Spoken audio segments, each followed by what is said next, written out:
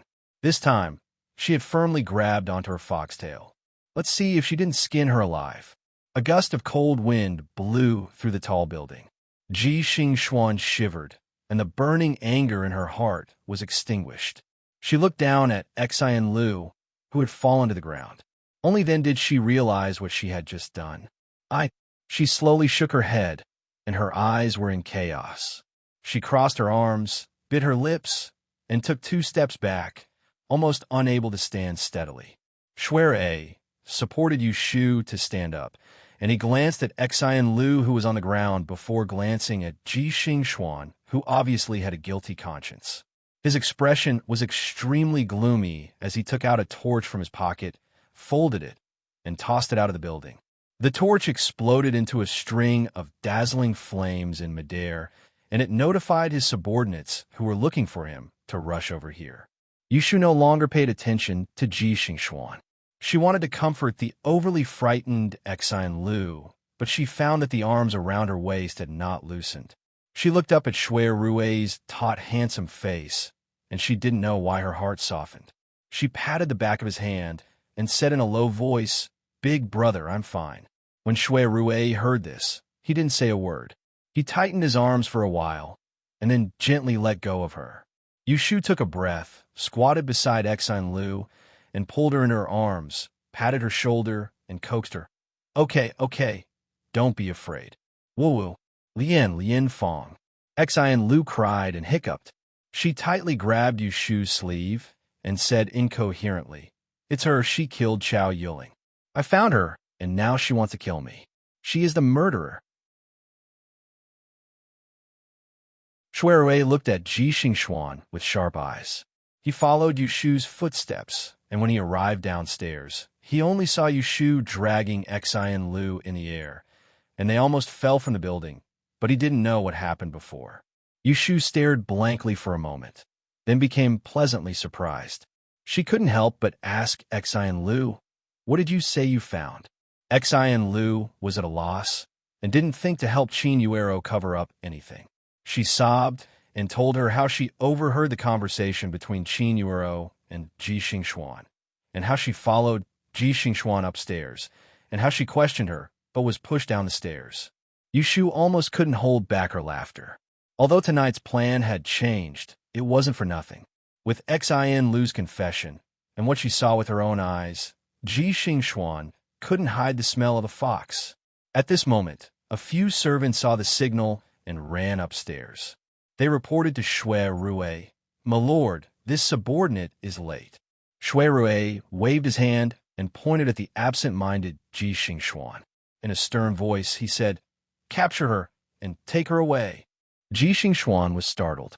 When she raised her head, she saw two silhouettes extending their hands towards her and quickly capturing her. Her eyelids twitched violently, and she bluffed. "How dare you?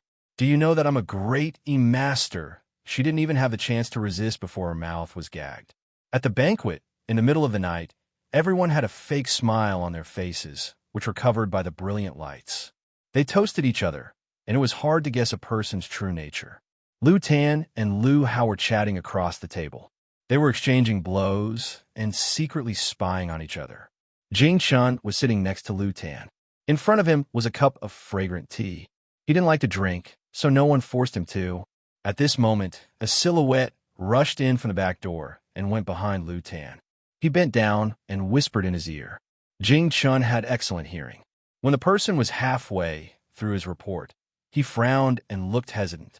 After listening to the report, Lu Tan's expression changed. The smile on his face disappeared. He snorted coldly and slammed the wine cup on the table. Bang! Lu Hao frowned and raised his voice. "Ninth brother, why are you so angry?" Everyone around them noticed them and stopped drinking to look over. Lu Tan tidied up his clothes and stood up. He looked around at the guests and said while suppressing his anger, "Someone is out of control. He chose my wedding day to commit murder in the Xianchun garden. He has just been caught.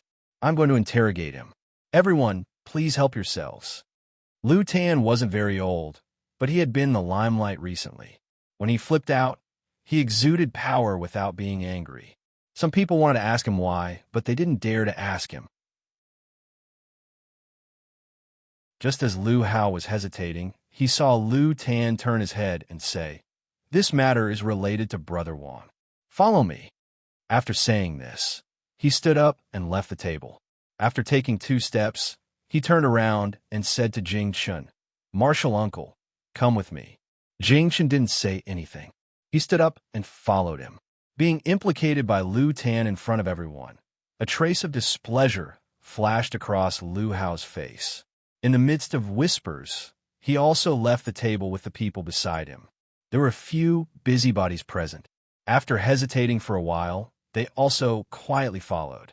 Among them was Qin Yuero, who had been waiting for Xian Lu to return. The group followed behind Lu Tan. They left the banquet hall through the front door and walked through the courtyard.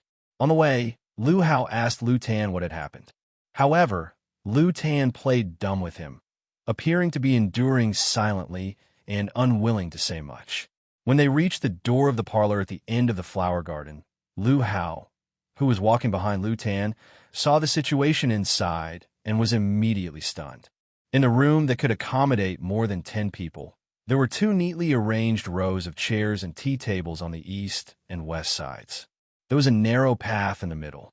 Shui Rui stood with his hands behind his back under the gauze lantern. His dark green robe made his back stand tall and straight. For some reason, it was obvious that he was in a bad mood. On the chairs to the left were 2 women. It was Yushu, who was hugging Xian Lu and comforting him in a soft voice. In the middle of the room, 2 attendants were tying up a slender woman. Her side profile was exposed, revealing a humiliated face. It was Ji Xingxuan, who wasn't wearing a veil. Before Lu Tan could open his mouth, Lu Hao angrily said, "What are you doing? Hurry up and untie her." Shui Rui turned around and watched the group enter the room. He quickly exchanged a look with Lu Tan and said to Lu Hao, "Forgive me for not being able to comply. This woman is a murder suspect. For the sake of your highness's safety, it is better to tie her up." Lu Hao couldn't hide the surprise in his eyes. He turned to look at Ji Xingxuan. "Your Highness." Ji Xingxuan found it difficult to speak. She struggled for a moment and said bitterly, "I was wrongly accused. It was a misunderstanding." "What misunderstanding?" As soon as Xian Lu heard this, he exploded. He jumped up from the chair and glared at her with red eyes. He pointed at her and said, "You wanted to kill me. You pushed me downstairs. You still dare to say that you were wrongly accused?" Ji Xingxuan didn't dodge. She faced the angry accusation and sneered, "It was you who wanted to wrestle with me. You accidentally fell down the stairs. How can it be that I pushed you? Xin Lu's face flushed red. He was about to retort again, but Yushu pulled him back with one hand and pressed him on her shoulder. She looked at the few people who had just entered the door. Her gaze swept past Lu Hao, Lu Tan, and even Jing Chen's faces one by one. In the end, she turned around and looked at Shui Rui. Big brother, let me say it.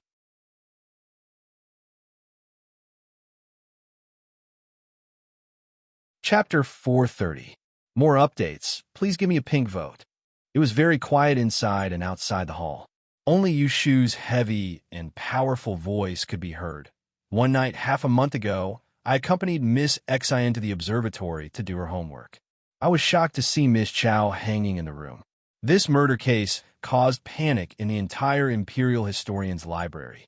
After the Supreme Court's Shui Darren's investigation, the culprit was cunning. He made use of Miss Chow's love for him and placed a slip of paper that imitated Taoist Jing Chen's handwriting in her book. Then, he lured Miss Chow to the observatory and murdered her. Tonight, it was precisely because Miss Xin, the sixth, discovered that the person who passed the fake note to Miss Chow was Ji Xingxuan, that she provoked the murderous intention and was almost killed by Ji Xingxuan. If it weren't for me and Lord Shui arriving in time and catching the murderer in the act, I'm afraid there would be another murder case tonight. After listening to her general statement, Lu Tan was the first to react. Cousin, is what you Swansea said true? This was probably what everyone present wanted to verify. Shui Rui said seriously, Miss Chow's death is strange. I was ordered to investigate the case. I invited the female mathematician who studied in Taishu, Shu Yuan, to help. She confirmed that the deceased was killed because of a note. After several people's confessions, it was confirmed that Daozi was framed and the murderer was someone else. From the various signs of the deceased's body, it was determined that the murderer was a man, and the person who passed the note to the deceased was someone from Taishu Shu Yuan. This person was an accomplice and may also be the mastermind. According to Miss Xion's confession and the female mathematician's own eyes, Master Ji is the suspect of this case. Pairs of stunned eyes turned to Ji Xingxuan, whose face was green and red. Lu Tin turned to Lu Hao and said coldly, What do you think, Wang Xiong? Lu Hao was secretly annoyed. Everyone knew that Ji Xingxuan was one of his people. If something like this happened, he would also be implicated. Thus, he put on a stern face and said, This is just a one-sided story. It must be a misunderstanding. According to this prince's understanding of Master Ji Xingxuan, she would never do such a cruel thing. Lu Tan secretly sneered and pointed to Xin Lu. Miss Xin, tell me, why do you insist that Ji Xingxuan is the murderer? Xin Lu bit her lips and looked at Yushu. Yushu gave her a calm look and said in a low voice, Tell the truth. Wang Ye will decide for you. Ning Wang was here. If you want to take Ji Xingxuan away, he wouldn't be able to say anything. He had to verify it on the spot. This was what she had discussed with Shui Rui before. Xin Lu quietly pulled on Yushu's hand and squeezed it. She gathered her courage and faced Lu Tan and Lu Hao. She told them everything that happened when she followed behind Ji Xingxuan and Qin Yuero and eavesdropped on their conversation. Everyone present was shrewd. Before Ji Xingxuan could refute, Lu Tan shouted, Go invite Miss Qin Yuero over. The guards obeyed and were about to move when a person approached the door. I'm here. It was Qin Yuero, who had followed them in. When Ji Xingxuan and Xin Lu saw her, their expressions were different. The former's face was gloomy and a trace of hope flashed through her eyes. The latter was embarrassed and worried as she called out, Yuero. Xin Lu felt that it was wrong of her to eavesdrop on their conversation and expose Qin Yuero.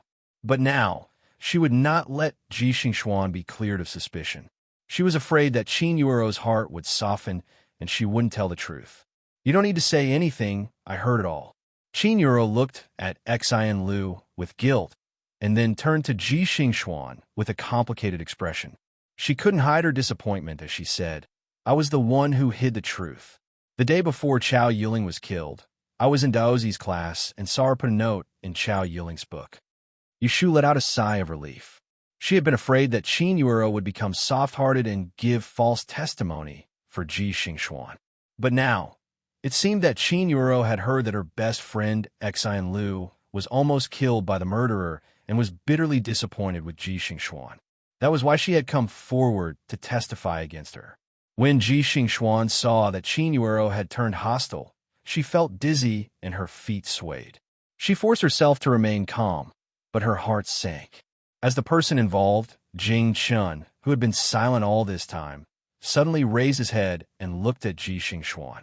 Then, his gaze fell on Yushu, who had a sneer on her face. His gaze was somewhat unfathomable. Everyone present was a shrewd person. When they heard this, their thoughts were all one-sided. They all believed that Ji Xingxuan was definitely related to the murder in Imperial Historian's library.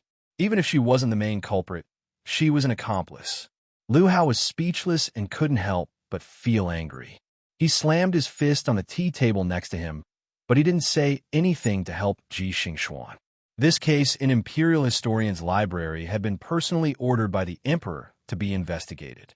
He had originally added fuel to the fire in the dark, wanting to use this to attack Lu Tan's influence, who knew that he would provoke a body full of resentment. Towards Ji Xingxuan, who had dirty hands and feet, he was more angry than loving. When he saw that he was ignoring him, the corners of Lu Tan's mouth curled up. He patted his knee and said to Ji Xingxuan, "Do you have anything else to say?" Ji Xingxuan fiercely bit off a piece of meat in her lip and tasted blood. Her eyes were full of self-mockery as she said, "They joined hands to frame me. They wanted to wrongly accuse me of killing someone. I couldn't argue against them with just one mouth, so I had nothing to say. They were relying on the fact that they only had witnesses. They clearly didn't want to admit to it." A cold light flashed through Yushu's eyes. She calmly said to Shui Rui, "Since she doesn't want to admit, then I ask the Supreme Court to deal with it impartially.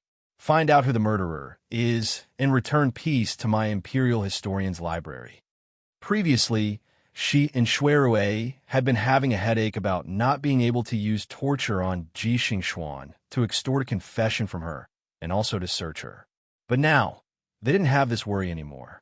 Shui Rui nodded and looked at Lu Tan and Lu Hao.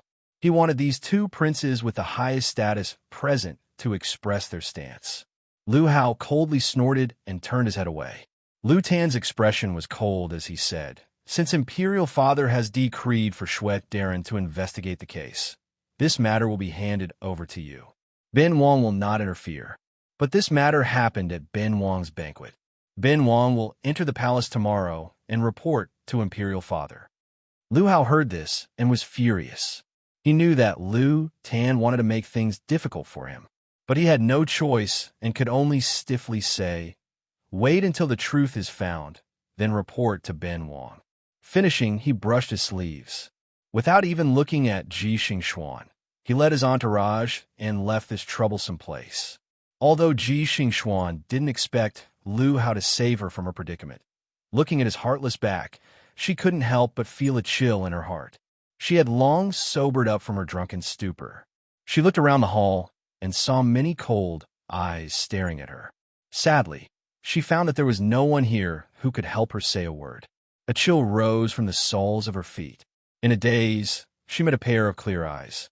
Looking at Jing Chun, who had been uninvolved from the beginning to the end, her heart suddenly gave birth to an indescribable resentment. She tightly pursed her lips, and her shoulders trembled uncontrollably.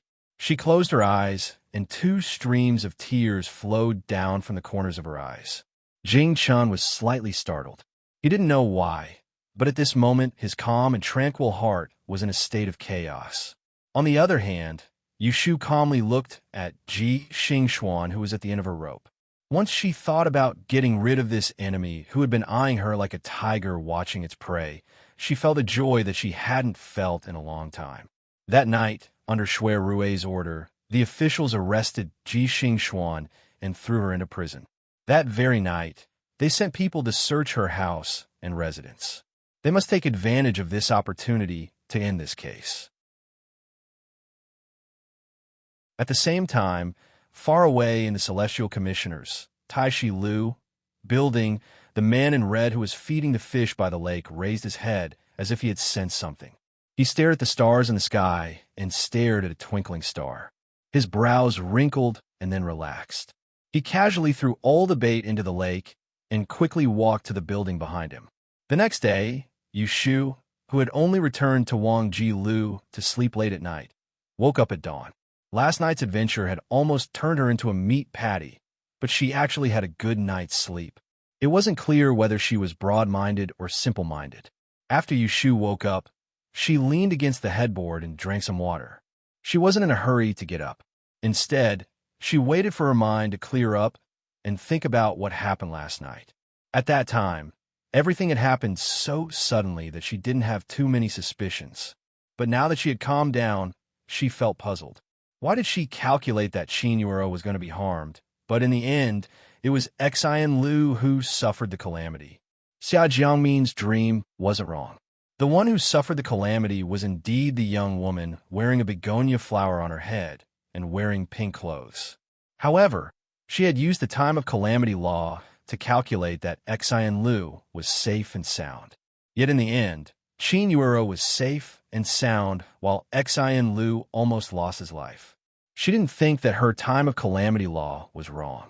If she really had to talk about it, Qin Yuero had personally told her that when the Xian family's old man, who was like a living antique, saw her, he also said that she would meet with a calamity in the near future. That was why the Chinese zodiac with hooves, Xian Lu, had volunteered to accompany her. Xian family's old man was the same as her. Neither of them had seen that Xian Lu would meet with a calamity, but it couldn't be denied that Xian Lu had helped Qin Yuero block a calamity. This was the first time Yu Shu had personally experienced such a life and death change. She only felt that it was mysterious and indescribable. Unfortunately, with her current cultivation, she was unable to see through it. Last night's matter poured a bucket of cold water over Yu Shu's head. It also reminded her that easy to learn wasn't omnipotent. The world was hard to predict, so she couldn't be blindly confident. After Yu Shu reflected on herself, she thought about Ji Xingxuan, who had already become a prisoner. She became spirited again. She called for a maid to fetch some water to wash up and open the doors and windows to let in some fresh air. Taking advantage of the good weather, she wanted to let the sun shine on her body. "Young lady, young master has invited you downstairs." Xiao Dai entered the room with a cup of tea. Yu Shu fiddled with the ends of her hair in front of the mirror. She turned her head and smiled at Xiao Dai. "I'll go down now." Shui Rui was waiting for Yu Shu downstairs. Early in the morning, he had changed into an official's robe and tied his hair into a bun. An ebony hairpin replaced the black veil. He was sitting on a chair with a serious expression. He was flipping through a stack of papers in his hand. When he heard the door open, he turned his head to look. Seeing that Yu Shu's complexion had improved, his expression also relaxed a little. He handed over the papers in his hand and said with a faint smile, "This was found in Ji Xingxuan's room in the female dormitory in the study garden early in the morning. Take a look and see if you recognize it." Without batting an eyelid, Yu Shu took the stack of papers and looked at the familiar handwriting on them. She was astonished. This was written by Jing Chun. How did it fall in her hands? Shui Rui turned sideways. With one hand supporting his head, he looked at her face. "What do you think?" Yu Shu frowned. "If I remember correctly, these were written by Jing Chun when he lost his memory. He lived with us in Huixing Street." Shui Rui hid a smile in his eyes. "In my opinion, someone must have stolen these manuscripts and used them to imitate Daozi's handwriting to frame him. What do you think?" Yu Shu nodded and agreed with him. "I think so too." Shui Rui looked at Yu Shu without moving. Yu Shu innocently blinked at him. In the end, it was Shui Rui who was the first to admit defeat, and he put away the papers before lowering his voice and saying helplessly, "You're such a troublesome girl. You dare to frame me in front of me? I'll turn a blind eye this time, but I won't cover for you if it happens again." Yu Shu laughed dryly. Knowing that she could not hide it from him, she stretched out her toes and gently kicked his boots. She whispered, "Darren, Can these be used as material evidence? What do you think? Yes. Then you kiss me. Shui raised his face and looked at Yushu calmly. He was just teasing her. He did not really intend to ask anything from her. Book asterisk house. Book asterisk house. Book asterisk house provides TXT download of this book. Yushu was taken aback at first, but then, without saying anything, she leaned over and kissed him on the left side of his face.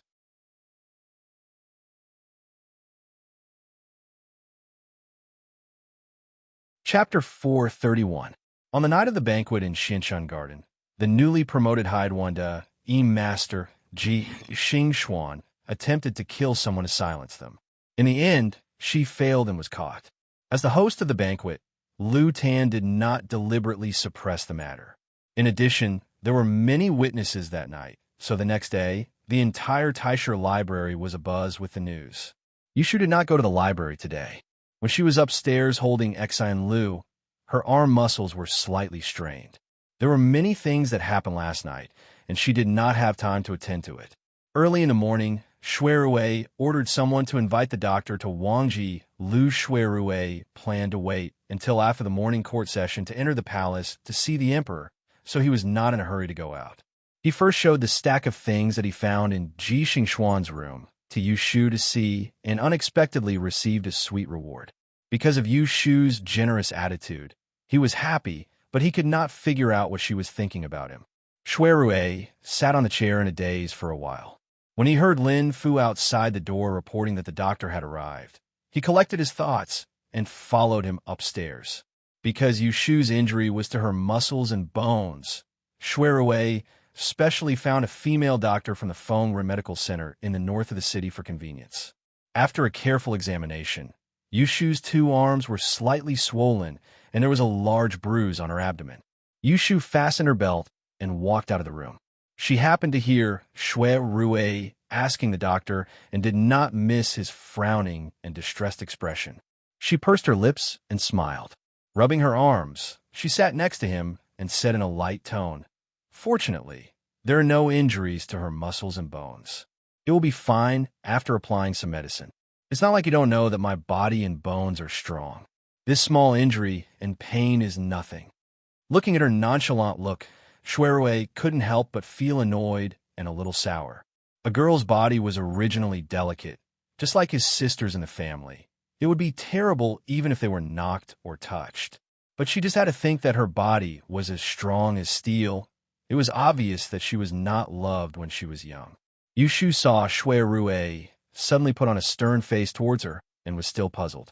She watched him send the doctor to the door and let Gue Chi follow him to get the medicine. He then turned his head towards her and said, "I am going to the palace. You stay in the building obediently and don't run around." Yushu didn't think about where to go, so she nodded and agreed.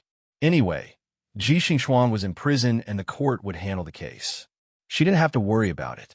Now that she had nothing to worry about, she could eat and sleep well. After Shui left, Yushu went back to her bed to sleep. When it was almost noon, she was woken up by Xiao Qing, saying that someone was visiting. The person who came was none other than the Assistant Minister of Works, Qiu Jiming, who had asked Yushu to solve a family matter a few days ago. Yushu had slept enough. Although her arm hurt, it didn't hinder her from seeing the guest. She invited him to the back courtyard. "Qiu Darren." The moment Yushu entered the door, Qiu Jiming stood up first and cupped his hands towards her. With an apologetic expression, he said, "This Qiu was tied up with many matters and came a few days late to personally thank the female oracle. My daughter has already recovered and her body is getting better day by day. It was all thanks to the oracle's guidance that she was able to survive." Darren is too courteous. Yushu modestly waved her hand and gestured for him to sit down. She had heard from Shui about Qiu Jiming's character, so she wasn't afraid to say a few cheap words. "It's just a small effort to solve people's worries. I have done a good deed." Qiu Jiming smiled. His complexion was much cleaner than the last time he came to see Yushu. After drinking a cup of tea with Yushu, they chatted for a while before getting to the main topic. "I heard that the Oracle has a house on Baochang Street. It's not a small place, but it's always closed and empty. I wonder why. Yushu didn't think too much and casually said, "There's nothing in that house. The pond is dry and the doors and windows are old. I haven't taken the time to rest." Who knew that the moment she said this, Chiu Jiming laughed and continued, "Repairing a house is a troublesome task, but it's not good to always leave it empty. If the oracle isn't free, why don't I help you take care of it? It won't be fast, but 2 months later, you can move in." Yushu didn't expect Chiu Jiming to suggest repairing a house for her. This wasn't something that could be done in a day or two. Not to mention finding good carpenters, gardeners, craftsmen, and masons. Just the preparation of the materials would take a month or two. Now, he said that she could move in after 2 months. Wasn't this a joke? Yushu thought of something and said, "Is Darren joking with me?" In fact, it didn't take much effort for her to help the Chiu family cure Miss Chiu's madness. She only ran back and forth for a day and took advantage of him. She felt a little guilty. Chiu Jiming saw the hesitation on Yushu's face, but there wasn't any greed. He nodded his head and thought that this young oracle was indeed someone worth befriending. His face became even more amiable as he said, "If the oracle doesn't trust me, why don't you ask Darren Shui to be your guarantor? If I destroy your house, I will compensate you with a new one." You shouldn't know whether to laugh or cry. She could see that Chiu Jiming wanted to repair her house to repay her. She hesitated and didn't know if she should accept it or not. So she said, "How about this? Moving the earth isn't a small matter. Wait for my big brother to come back. I will discuss it with him and give Darren an answer." "That's good." Chiu Jiming didn't force her and agreed. After drinking tea, he said his goodbyes and left. Shui Rui's visit to the palace to see the emperor went smoothly. After a few days, the emperor's anger subsided a lot. When he heard that the suspect was caught and Jing Chun was clear of suspicion, he ordered Shui Rui to investigate it as soon as possible. As for the possibility that Ji Xingxuan might be related to the group that murdered Jing Chun, Shui Rui didn't mention this to the emperor in advance. First, it wasn't accurate. Second, he was afraid that the news would leak. After leaving the palace, Shui Rui went straight to the Supreme Court's prison. He saw Ji Xingxuan again that night and decided to interrogate her personally. It was a sleepless night. Because Ji Xingxuan hadn't been convicted yet, she didn't change into her prison uniform. She was still wearing the high-quality silk dress that she wore to the banquet last night. Her hair was messy as she sat on the wooden bed. When faced with Shui Rui's questions, she remained silent. "Who instructed you to put the note in the dead man's book? You're not going to say that you were trying to cover up the real murderer of the dead man, or that you were the one who instructed this?" Shui Rui didn't seem to care whether she answered or not. He stood in front of the isolated cell and asked one question after another, paying attention to her expression and movements. "If it was you who instructed it, then it's not strange. Your grandfather Ji Huaishan's corruption case was caused by Daozi. You have a grudge against him, so you framed him and hired a killer. Who would have thought that the whole process would be witnessed by Qin Yuero and coincidentally heard by Miss Xian? In order to cover up the truth, you wanted to silence him. In the end, you went for wool and came home shorn. You were caught red-handed. Is what I said wrong?" Shui Rui sneered and looked at the woman in the cage. He only treated her as a murderer. Think about it carefully. If you don't plan to confess and give up your accomplices, then you are the mastermind of this case. According to the law, you should be beheaded for murdering a woman from an aristocratic family. Don't hope that someone will save you. Ji Xingxuan finally reacted. She slowly raised her head. She looked embarrassed, but her expression was cold. "You want to punish me with just a few statements? Lord Shui, do you think that I'm a 3-year-old child who doesn't understand the law? It seems that you won't shed a tear until you see the coffin." Shui Rui's face darkened. He stretched his hand to the side, and one of his subordinates took out a stack of papers and handed it to him. Shui Rui pressed them against the wooden bars and said, "These were found in your room in the Taisher Library. They are all Daozi's handwriting. After investigation, Daozi lived in seclusion in the south of the city several months ago. This was the handwriting he left behind at that time. However, it was stolen by someone for copying. With this evidence, what else do you have to say? Ji Xingxuan was stunned. She propped herself up and walked to the side of the cell. After seeing the words on the papers clearly, her face suddenly twisted. She grabbed the wooden bars and laughed wildly. Haha, you really want to kill me? You came up with this trick to frame me. It must be her. It must be that ungrateful villain. Shui Rue naturally knew who the despicable person she spoke of was, and he didn't approve in the slightest towards Ji Xingxuan's extreme actions at this moment. When he was in Yang City last year, he'd seen with his own two eyes how the Ji clan mistreated Yu Shu and her younger brother, and how they'd forced them into a dead end.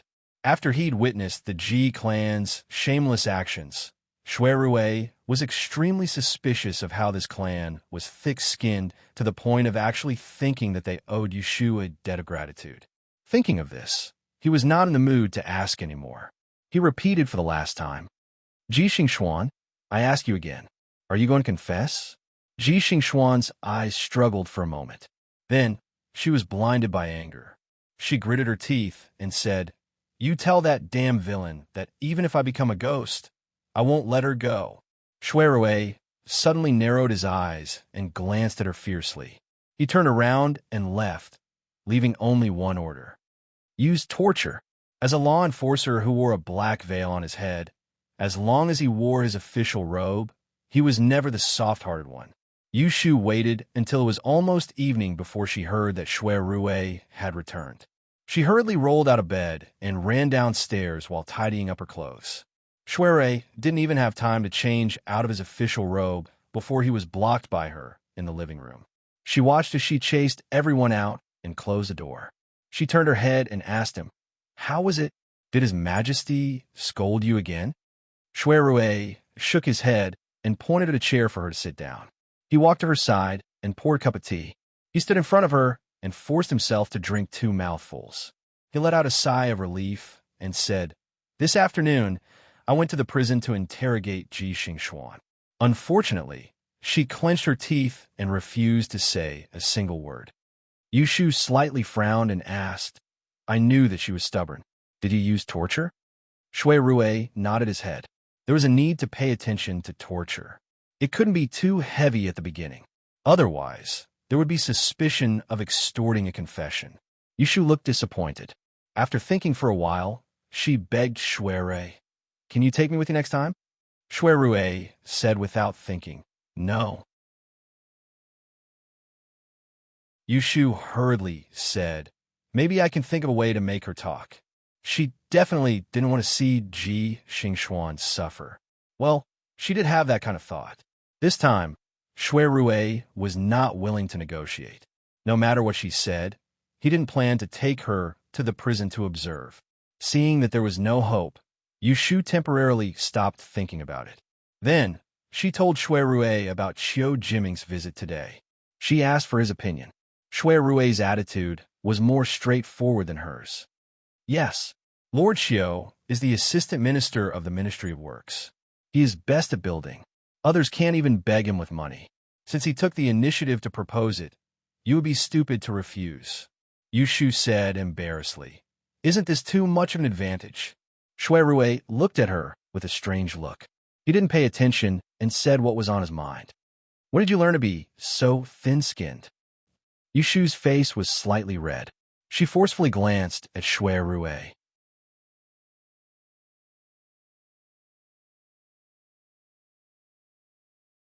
Chapter 432. After Shui Rue ordered Ji Xingxuan to be tortured, he would make time to visit the prison every day.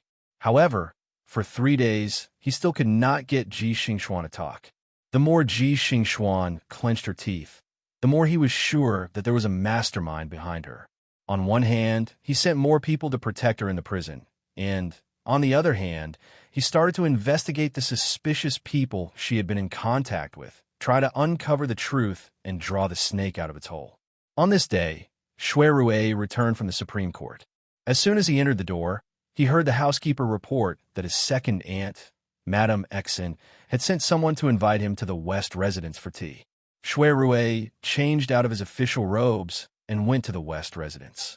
Although the Shui family was a large family with many businesses, they were not very prosperous. When it came to Shuel Lingnan's line of descent, because he was not fond of wine and women, he only had 2 sons and 2 daughters. It was unknown whether it was fortunate or unfortunate that one of his 2 daughters became the Xiang princess consort, and the other became the Gui Fei. However, the eldest son passed away when he was young, leaving only Shui Rui, who was raised by Shuel Lingnan's side. The second son was born by Shuel Lingnan's concubine. After the death of the eldest son, his name was transferred to the legal wife. Now, he was an assistant minister in the Ministry of War and married a young lady of the Xian family, who was Shui Rui's second aunt, Madame Xian. The Xian family had 1 son and 2 daughters. This married woman was clever in handling matters and managed assistant minister Shui's inner courtyard in an orderly manner. Since a young age, she had been kind to Shui Rui, the first grandson of the eldest branch. However, for some unknown reason, her only son, Shui Guangxiu, always did not get along with Shui Rui, his eldest cousin brother. The assistant minister's mansion was next to the minister's mansion, so it was often referred to as the West Mansion. The moment Shui Rui stepped through the front door, a quick-footed servant boy immediately ran inside to report his arrival. By the time Shui Rui passed through the parlor, the 2 personal maids of Madame Xian had already come over to greet him. When Shui Rui saw Madame Xian, she was embroidering a sachet in the garden. There were several finished products in her basket. When she saw her nephew, she stopped her needlework and pointed at the stone block, inviting him to sit down. "Second aunt, are you looking for me?" On his way here, Shui Rui had been wondering why Xian Enterprises was looking for him. No matter how he thought about it, it must be because of the lot-drawing incident in Xianchun Garden a few days ago. Sure enough, Xian sure smiled at him. Her curved eyes looked very friendly. She poured a cup of tea for him and asked without beating around the bush. "Yesterday, I went back to my mother's house and heard from my 2 brothers that my little niece was almost pushed out of the building at the 9th Prince's banquet. Fortunately, you saved her. Your second uncle of the Xian family wanted to hold a feast to thank you for such a great favor, but he was too shy, so he sent me here to ask first." This was the beauty of Madame Xian's character. Although she was Shui Rui's elder, she never put on airs in front of him. Even if it was a small matter, she would not make decisions for Shui Rui. Shui Rui took a sip of tea and shook his head. "Second aunt, you may not know this, but the 6th miss of the Xian family was not saved by me. I don't dare to hold a feast to thank you." This was the truth. If it were not for Yushu, who ran fast and took the risk to pull Xian Lu, she would have fallen down the building in time. Madame Xian was not surprised. Instead, she said, "I know about this." At that time, the female fortune-teller was also present. "I heard that she was the one who pulled her back first. My brother and sister-in-law must thank her. Brother Rui, you don't have to worry too much. Sai, I will tell you the truth. Your uncle of the Xian family knew that you were in charge of this case, so he wanted to do something to make sure that the murderer who dared to harm our daughter didn't get away with it." Shui Rui said, "There is no need to hold a feast to thank you.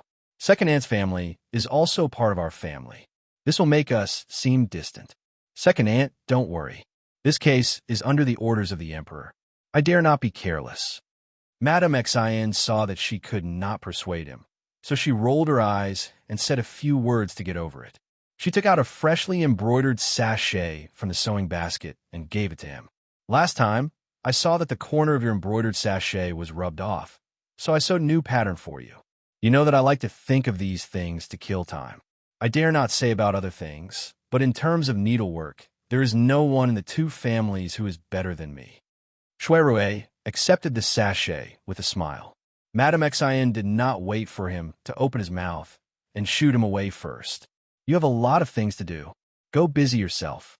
If there is any movement in this case, don't forget to tell me." Shui Rui agreed and left with the sachet. When he was out of sight, Madame Xian turned her head and waved towards the east side of the pavilion. A middle-aged woman with a stout appearance walked out from behind a tree. She dusted off the corner of her dress and walked up to the pavilion. "Sister-in-law, you heard it. It's not that I don't want to matchmake my family. It's that he doesn't have the intention. Madame Xian said to her second sister-in-law, Ho Shi, with a helpless expression. Ho Shi said unhappily, Why can't I see it? You didn't even mention our Fei Fei. Even if this young master has the intention, who can see it? Madame Xian rolled her eyes and said, Sister-in-law, think about it. If he really has the intention, wouldn't he rush to say yes when he heard that older brother is inviting him to a feast? Why does he have to refuse again and again? Ho Shi thought for a moment and felt that this was the case. Her expression couldn't help but become dispirited. Xian sure saw this and dismissed the servant girls. She advised in a small voice, Let me tell you something. Old Master Shui has plans to marry into the Count's household. Although it hasn't been decided yet, I don't think it's too bad. Sister-in-law, don't be so muddle-headed and drag down your niece's status for no reason. Do you think it's impossible for this to reach the ears of the old master in the end and catch his eye, and then give Fei Fei to eldest young master as his second wife? It's not like you don't know that eldest young master originally wanted Princess Shang, but that incident still happened. When she said this, she suddenly stopped. Seeing that Ho Shi was engrossed in listening, she hurriedly interrupted. In short, not everyone could be the daughter-in-law of the eldest grandson of the Shui family. When Ho Shi heard her say this, she was slightly regretting her rash actions. She grimaced and said, It's not that I'm greedy, but I only have this precious daughter. I want her to marry well and be able to help her brother in the future. Wasn't that Dr. Shui locked up in the inner compound because he cursed eldest master to death? I thought that he didn't have a mother-in-law to control him, and I heard you say that eldest young master's room was clean.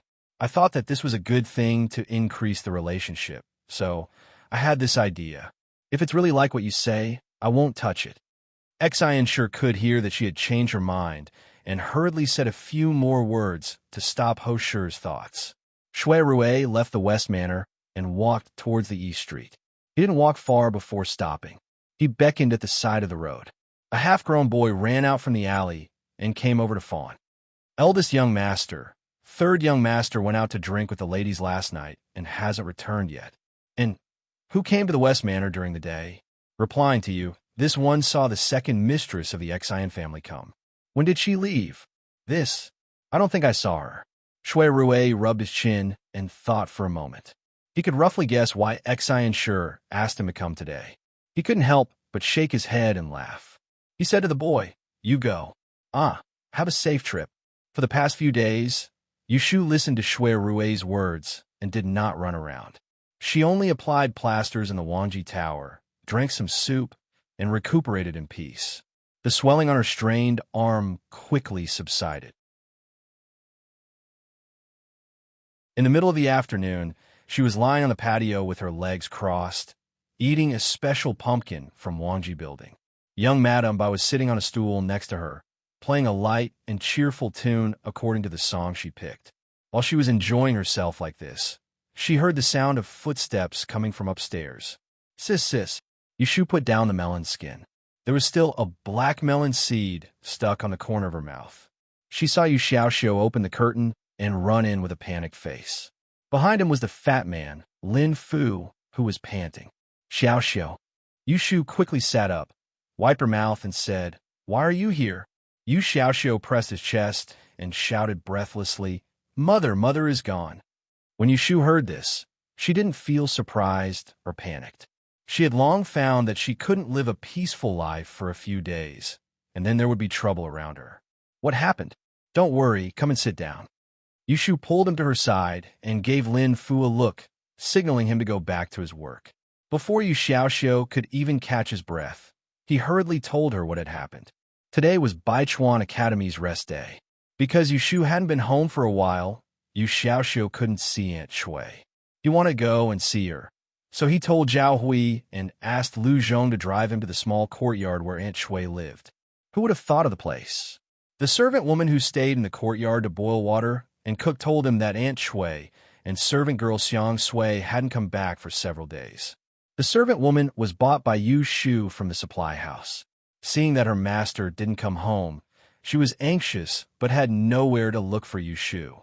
She didn't know where she lived, so she could only wait in the small courtyard. Yu Shu listened and frowned. She asked. Are their clothes and luggage still there? If Yu Xiaoxiu hadn't reminded her, she would have almost forgotten about Aunt Shui. It seemed that she hadn't visited her since the die-in list was released. I went into the room to have a look. Her clothes were all there. The old maid said that mother went out in the morning 3 days ago with Xiang Sui and never came back. Sister, where do you think mother went? Did the Ji family send people to take her back? Ji Yinshu asked. Yu Xiaoxiu was too worried and didn't ask the servant woman, who cooked carefully. So, he didn't know after Yu Shu asked a few questions. Yu Shu thought that she had arranged Aunt Shui in a remote place. With the power of the Ji family in Anling City, they wouldn't be able to find her, and the possibility of being taken away by them was not high. But when she thought of how troublesome Aunt Shui was, she was afraid that something was wrong with her, and she went back by herself. Sister, Yu Xiaoxiu pulled Yu Shu. In addition to worry, there was also a little pleading on his face, as if he was afraid that Yu Shu wouldn't care about it. Seeing this, Yu Shu patted him on the shoulder and comforted him. Don't be afraid.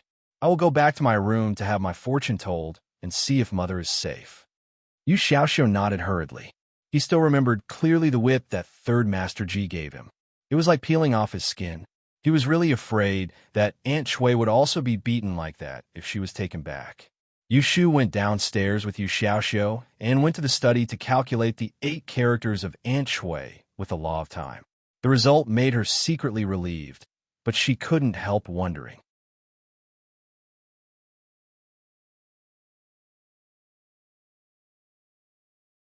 Chapter 433. In the evening, when Shui Rui came back, he didn't see Yu Shu in the building.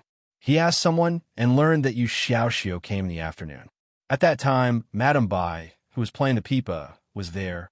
When she heard that the siblings said that their mother disappeared and went out to look for her, she told Shui Rui the truth. Shui Rui knew what kind of person concubine Shui was. Of course, he also knew that Yu Shu did not really like this biological mother who had remarried into the Ji family as a concubine. Saying that she did not like concubine Shui was just a nice thing to say. Compared to that concubine Shui, she treated Zhao Hui more like a real mother and daughter. Yu Shu went out. Since Shui Rui had nowhere to look for her, he got busy with his business first. He pondered over the few testimonies he had obtained today. Just like that, he waited until it was past dinner time before he saw Yu Shu return. When Yu Shu came back from the backyard, she saw the light in Shui Rui's room on the first floor, so she directly pushed the door and went in.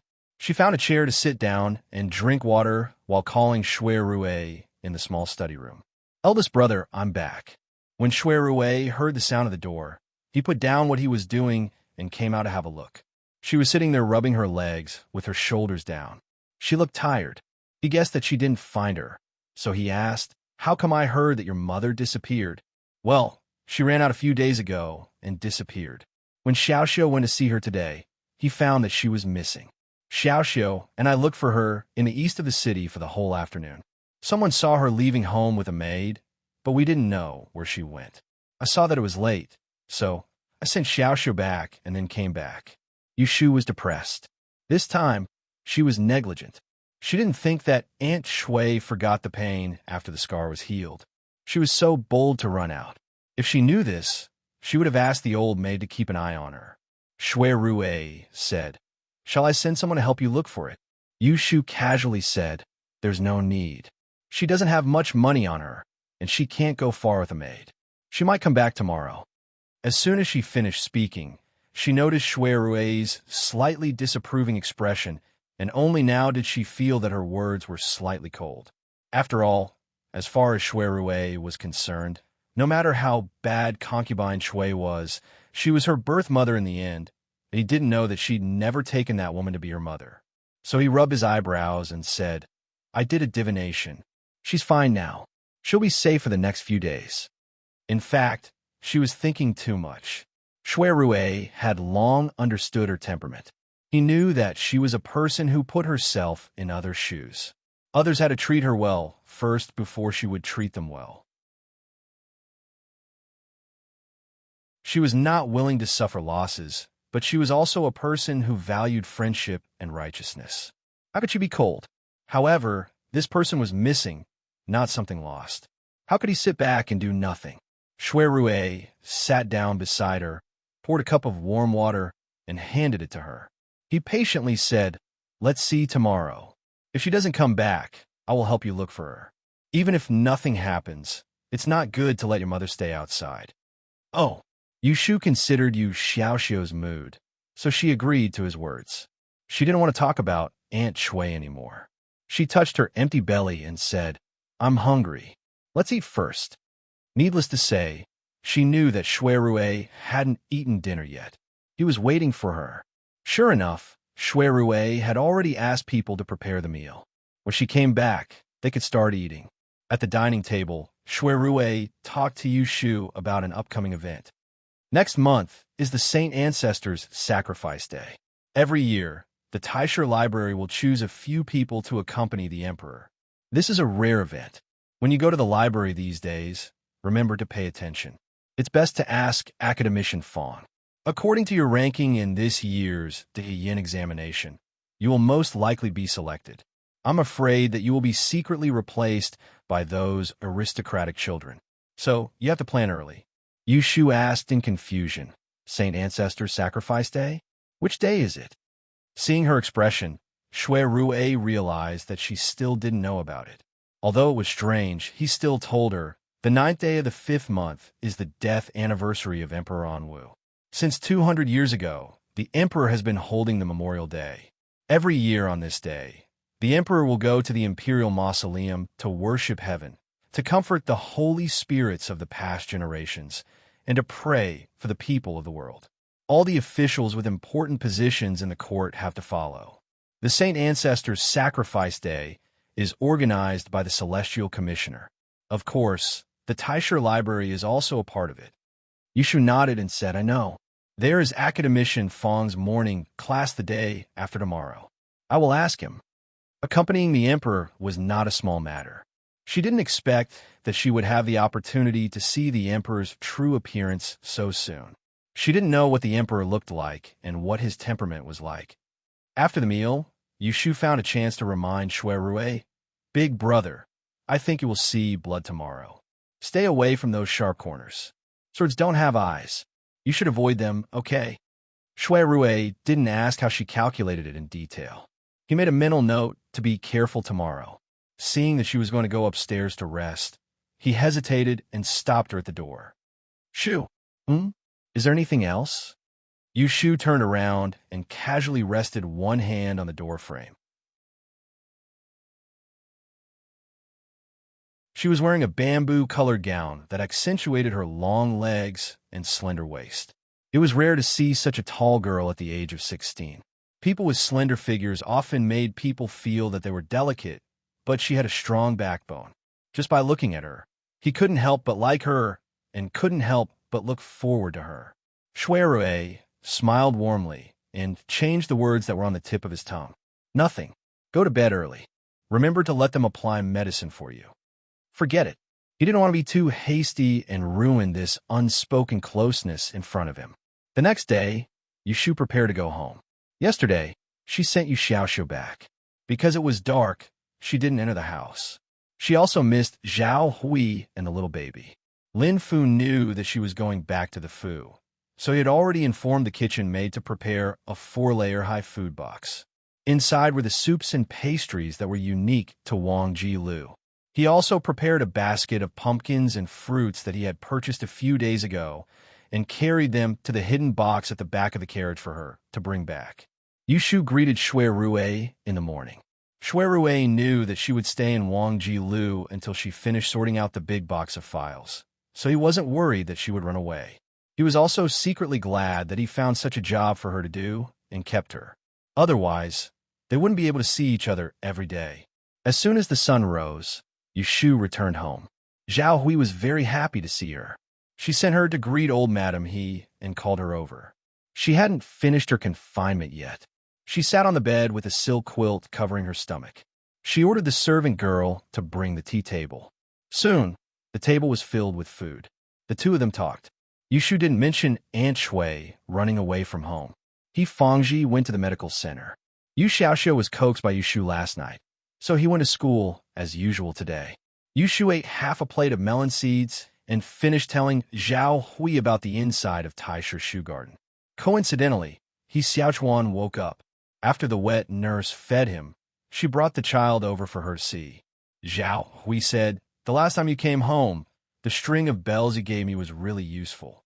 In the middle of the night, when this brat cried and made a fuss, you shook it. When he heard the sound, he became obedient. It's very worrisome." As she said that, she let the wet nurse pass the child to Yushu. This time, Yushu was not so reserved when she hugged He Xiaochuan. She touched his soft little hands and felt that it was fun. He Xiaochuan ignored her touching and yawned twice. After a while, he fell asleep again. At this time, there was some movement outside the door. Shinani went out to help, but after a while, she ran back in and said to Zhao Hui and Yu Shu with a strange expression, "Madam, miss, there's a matchmaker in the front yard." Zhao Hui was stunned and didn't react. Yu Shu turned around and asked, "What matchmaker?" Shinani stomped her feet.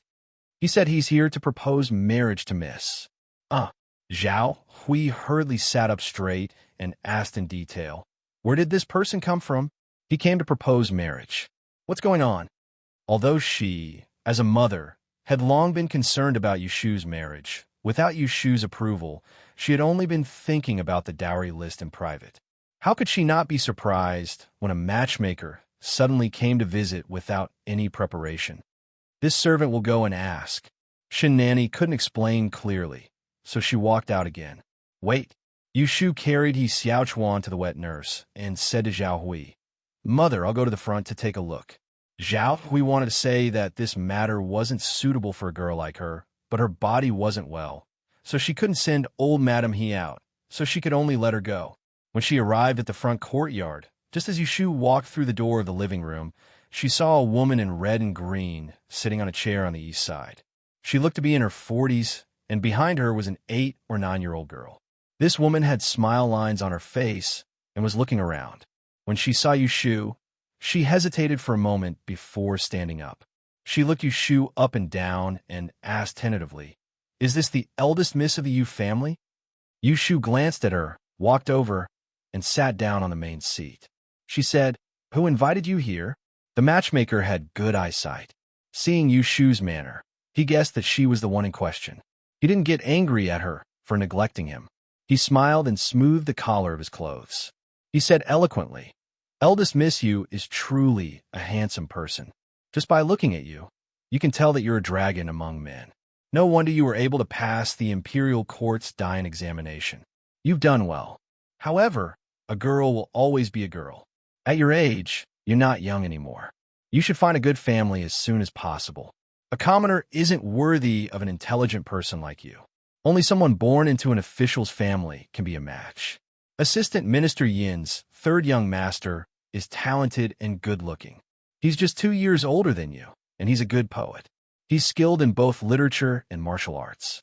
Who knows how many people want to curry favor with him? It's rare that his wife has taken a liking to you. You're lucky. You need to know that an ordinary family can't enter an official's family. Yushu listened to the matchmaker's rambling for a long time. She only understood one thing. This person was sent by the Assistant Minister Yin's residence to propose marriage. He wanted to be her matchmaker. That's enough. Yushu interrupted the matchmaker's endless flattery of the third young master of the Yin family. She frowned and said, "I don't agree to this marriage.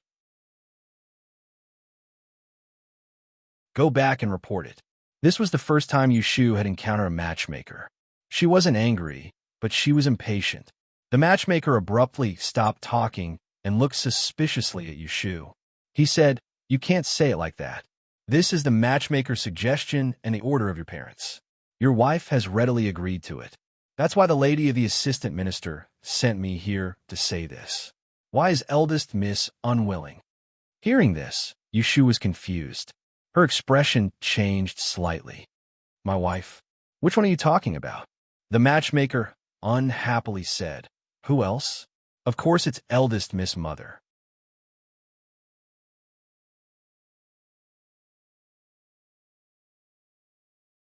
Chapter 434. Updated. Yushu got some information from the matchmaker. Only then did she find out where Aunt Shui, who had disappeared for a few days, had gone. It turned out that she had gone to find her old master's family. There was a story behind this. Before Aunt Shui married Yu's father, who came to the capital for the imperial examinations, she worked as a maidservant in Assistant Minister Yin's family. Unfortunately, she was the maidservant who had just entered the residence of the assistant minister's wife and somehow hooked up with Yu's father, who was living in the Yin residence. When the assistant minister's wife found out, she was already pregnant. When this happened, the master of the family was embarrassed, so he gave Yu's father some money and sent Aunt Shui to be his wife. Then, he sent the two of them away from the capital. After that, there were Yushu and Yu Xiaoxiao. Yushu remembered that she once heard Aunt Shui's maidservant, Xiang Sui, mention that Aunt Shui had the intention to find an old friend. At that time, she didn't pay much attention to it. She thought that Anling City was so big and Aunt Shui couldn't even find an old friend. Who would have thought that a blind cat would run into a dead mouse, and she really found out about it? This matchmaker didn't know much, but Yushu guessed that Aunt Shui, who didn't go home, must be staying in the assistant minister's residence. Otherwise, how could she find such a good thing for her? Yushu thought about what kind of family this assistant minister Yin was. The current left prime minister's surname was Yin, so this assistant minister Yin might be a relative of the prime minister's residence. If they were really a family, Yushu didn't want to get involved. What kind of family was the Yin family? Prince Ning Lu Hao's biological mother, Consort Shu, was the legitimate daughter of the prime minister's residence. Gritting her teeth in anger, Yushu drove the matchmaker away with a dark face. She didn't care that the matchmaker would go back and talk nonsense, because she had decided to go to the Yin residence to fetch Aunt Shui. Before noon, Lu Zhong drove the carriage to the street in front of the main gate of Assistant Minister Yin's Fu. Getting off the carriage, Yushu raised her head and glanced at the plaque above the gate. After confirming that she had not come to the wrong place, she walked past the two stone lions and went up to knock on the door. She formally handed over her name card, using her identity as Shifu Yi. She claimed that she had come to take her mother home. The concierge went in to announce her arrival. After a long while, he came out and politely invited her in. Yushu was invited to a tea room, and she waited for an hour. When the concierge went in with Yushu's name card to report, the news reached Madame Yin, who was picking clothes in the backyard. Coincidentally, the matchmaker who had gone to Yushu's house to propose marriage in the morning was imitating her. The matchmaker had suffered a setback at Yushu's hands, so when he came back, he naturally didn't have anything good to say. Madame Yin was very angry when she heard that. She secretly thought that Yushu didn't know how to appreciate favors. When she heard that the matchmaker had come, she immediately ordered a servant girl to fetch Aunt Shui, who was temporarily living in the West Wing and was provided with good food and drinks by her. While they were talking, Aunt Shui entered the big room, her eyebrows and eyes full of joy. Not long ago, she had found the whereabouts of her old master and heard people talking about the female fortune teller on the street. At that time, she didn't know that it was her own daughter. Later, she and Madame Yin talked about old times and didn't tell her that she had remarried to the Ji family. Instead, she deliberately bragged about Yushu, claiming that her daughter had passed the examination for Shifu Yi. Madame Yin was more cautious and sent someone to find out. What she found out was that the servant girl whom she had sent away had given birth to a daughter. It turned out to be the female fortune teller who was in the limelight at this year's Dayan examination. That night, Madame Yin discussed this matter with Assistant Minister Yin. At first, she didn't think of marrying this daughter-in-law. Coincidentally, the next day, the third young master of the Yin family fought with someone in the brothel for a prostitute. He injured his leg in a fight and was carried back. Assistant Minister Yin threw a tantrum, and Madame Yin then set her sights on Yushu. Speaking of which, the third young master of the Yin family could be considered a good person. At the age of 13 or 14, he had started fooling around with the servant girl in his room. Now, at the age of 17 or 18, he had visited all the brothels in Anling City. He was born to be a lecherous ruffian and had a bad reputation. Therefore, although he put on a good show, he couldn't find a suitable marriage. Of course, Aunt Chui didn't know about this. When she heard that Madame Yin wanted to marry her, she couldn't be happier. She didn't plan much for Yu Shu and agreed immediately. However, she also knew that Yu Shu wouldn't listen to her, so she didn't dare to make a guarantee in front of Madame Yin. Instead, she lied that Yu Shu was staying at her godmother's house and had to send a matchmaker to plead for her. Madame Yin didn't understand. All she wanted to do was to find a reliable woman for her youngest son. Therefore, she asked for Yu Shu's date of birth and took it to the exchange house to compare it with third young Master Yin's. The result was a good one. Madame Yin already had an older son to inherit the family business, so she didn't have to find a woman of equal social status for her youngest son. She was also satisfied with Yu Shu's identity as a fortune teller. That was why the matchmaker came to Zhao Hui's house today. Did Madame want to talk to me? Aunt Chui thought that since she was Master Yi's mother, she was no longer a maidservant. Therefore, she spoke with some confidence. However, because Madame Yin had treated her nicely for 2 days, she didn't know what to do. After entering the house, she consciously found a chair and sat down. She turned her head to look at the high-quality cloth stacked on the table. Her vision blurred, and she reached out to touch it. She said enviously, "Are you going to catch up with G's tailor?" Humph. Madame Yin turned her face away and snorted coldly. It was only then that Aunt Chui realized that she was unhappy. Therefore, she withdrew her hand and smiled awkwardly. "What's wrong, madam?" Madame Yin gave a look. The clever matchmaker at the side pouted and walked forward. She told Aunt Chui about how she had suffered in front of Yu Shu. The eldest daughter of the Yu family has such a stubborn temper. She heard that I was sent by the assistant minister's residence, but she didn't give me a good look. She didn't even take a sip of tea before she chased me out. She said that her marriage wasn't up to you, madam, to decide. What is this? I, matchmaker Zhang, have been in the business for many years. This is the first time I've met such a disrespectful girl.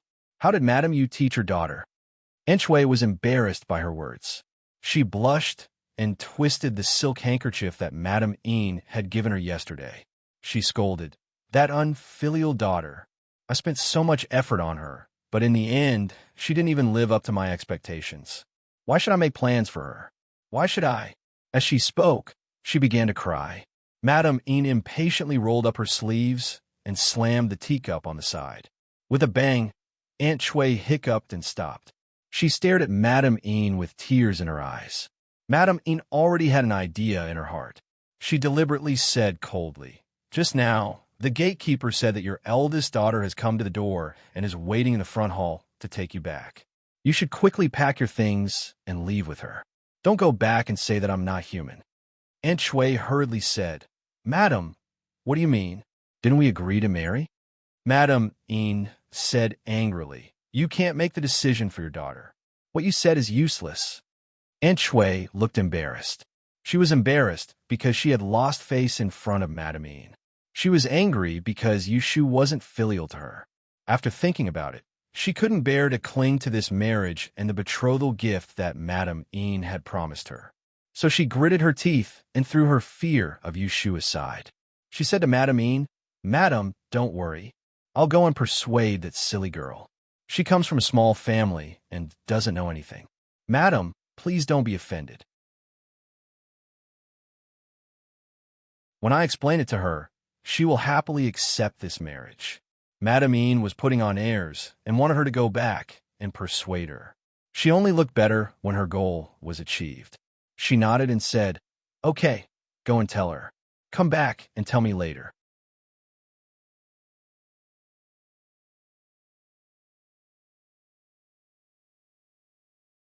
Chapter 435. Yu Shu waited for an hour. When her anger was almost gone, she saw a figure slowly walk in through the door.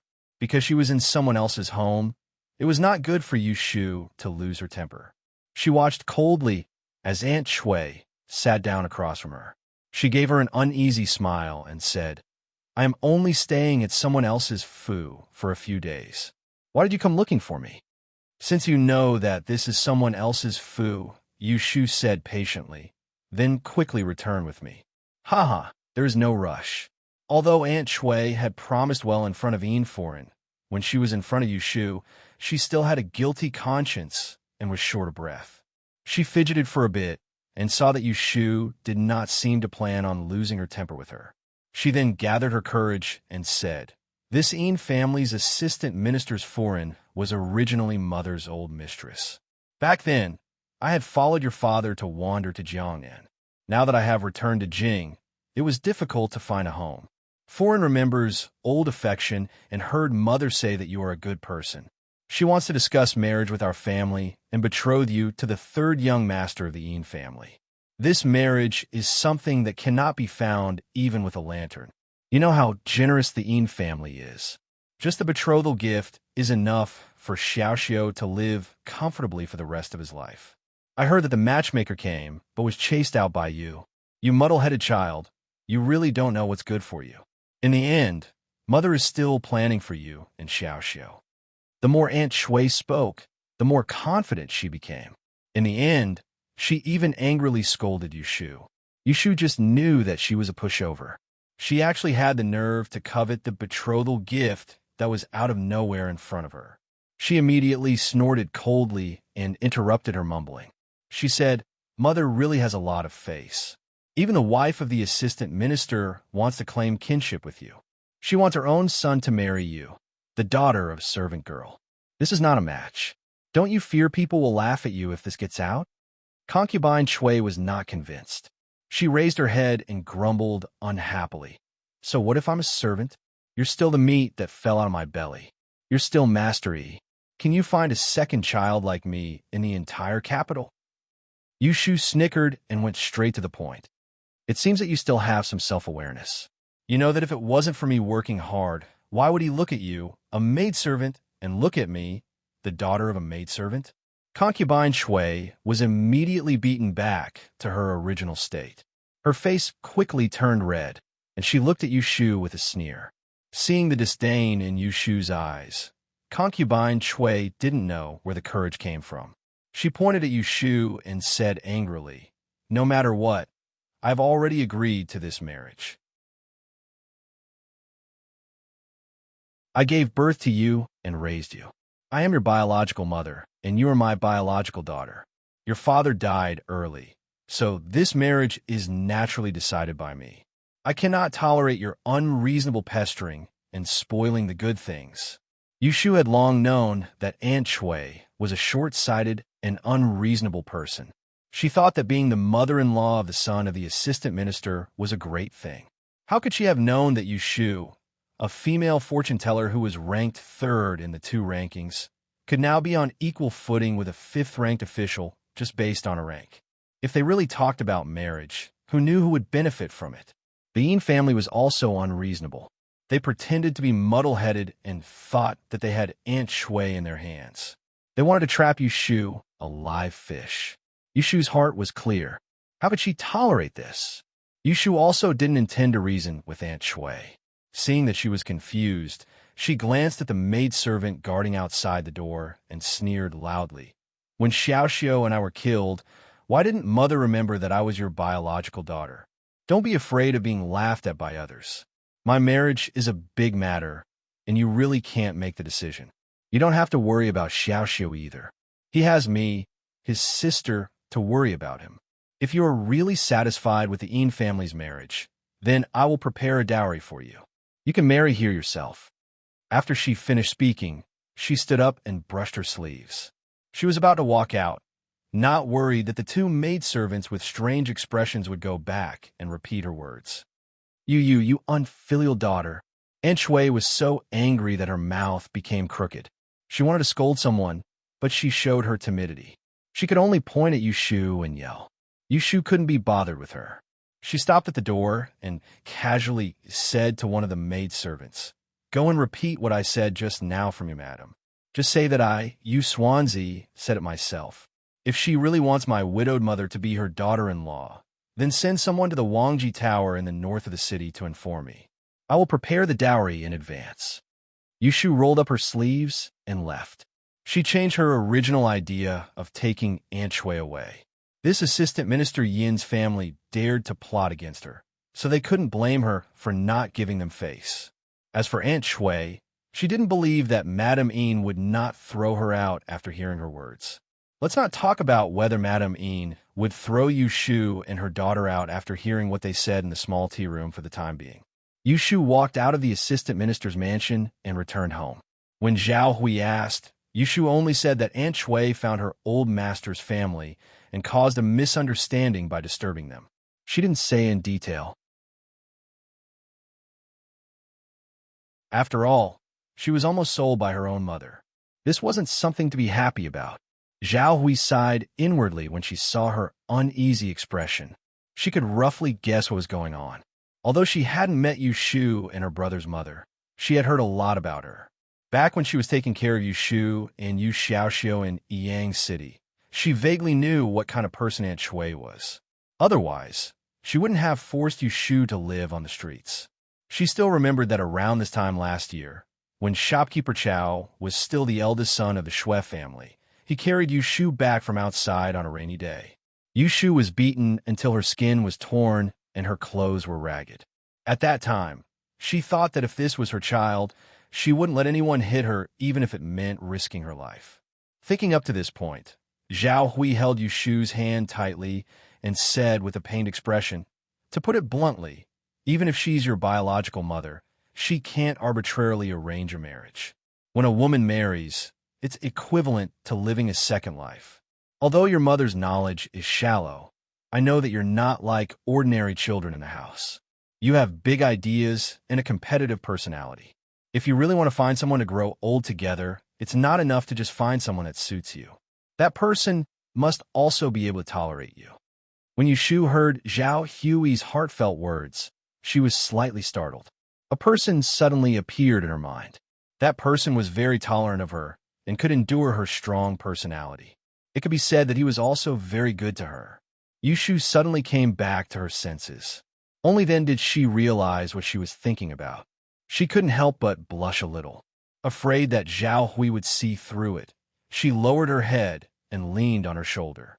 She didn't mind the smell of blood on Zhao Hui's body. She rubbed her head against Zhao Hui's hair and muttered, "Mother is so lucky to have found such an infatuated person like Godfather." Zhao Hui smiled and pinched her face. "I was just talking about you, but you're making fun of father and mother." Fangji came back from outside. When he lifted the curtain, he happened to hear Zhao Hui's words and asked, "What are you making fun of us about?" As he spoke, he took the sweet soup and tonic from the maidservant at the door and stirred it with a spoon. He gently blew on the hot air. Yushu looked at his actions and said with a smile, "I was just saying that Godfather and Godmother are so loving and enviable." Zhao Hui and Fangji were not young, but they were both thin-skinned people. For a moment, they were embarrassed by her words. They laughed and scolded her before chasing her out. Yushu walked to the courtyard and turned her head to look at the afterglow of the setting sun on the wall. Her brows were shrouded with a touch of melancholy. She wasn't just making fun of them, but she really felt envious. Zhao Hui and Fangji had gone through a lot of hardships to be able to enjoy such a happy life today. But in this world, how many men and women could either not go through thick and thin together, or that they could not share the riches together? When their love was strong, they would make undying vows. When their love was thin, they would frown at each other. In the end, they would become a pair of infatuated men and resentful women. This was also the reason why she had always seen Shuirui take great pains to treat her, but he refused to nod his head. In the end, she was afraid. She was afraid that this bosom friend in front of her would one day become a heartless man and make her sad again. It was just like how she had treated Jing Chun. She had once dug out her heart and lungs, but all she got in return was a sentence saying that their fate had come to an end.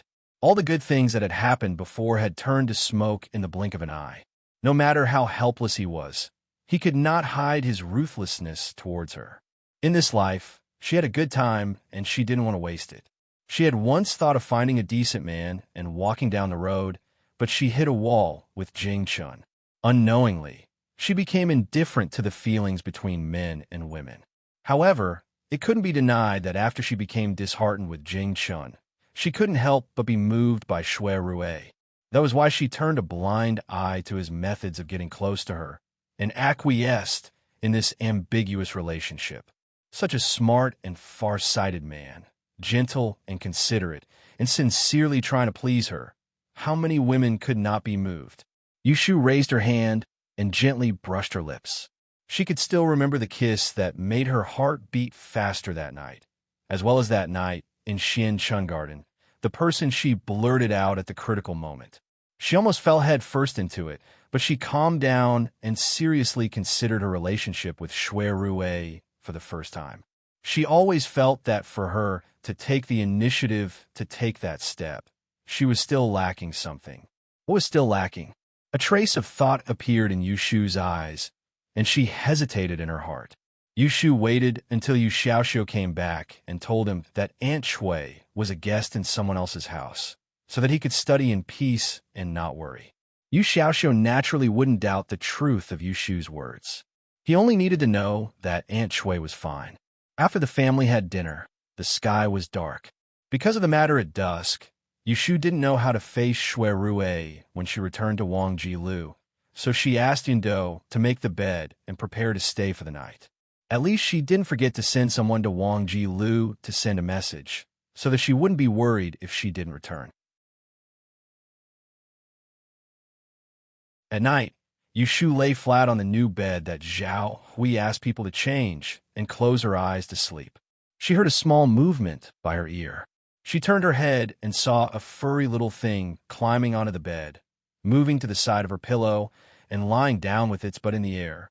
She hadn't seen Kim Bao for many days, and it was rare that Yushu didn't dislike it for being dirty and didn't throw it away. She looked at the little yellow feather for a while and muttered with some disgust, "Why are you fat again? How many good things did you steal from the kitchen?" Kim Bao opened its small black bean-sized eyes, half squatted, lazily twisted its direction, and lay down again with its butt facing her. Yushu endured it and didn't reach out to throw it out.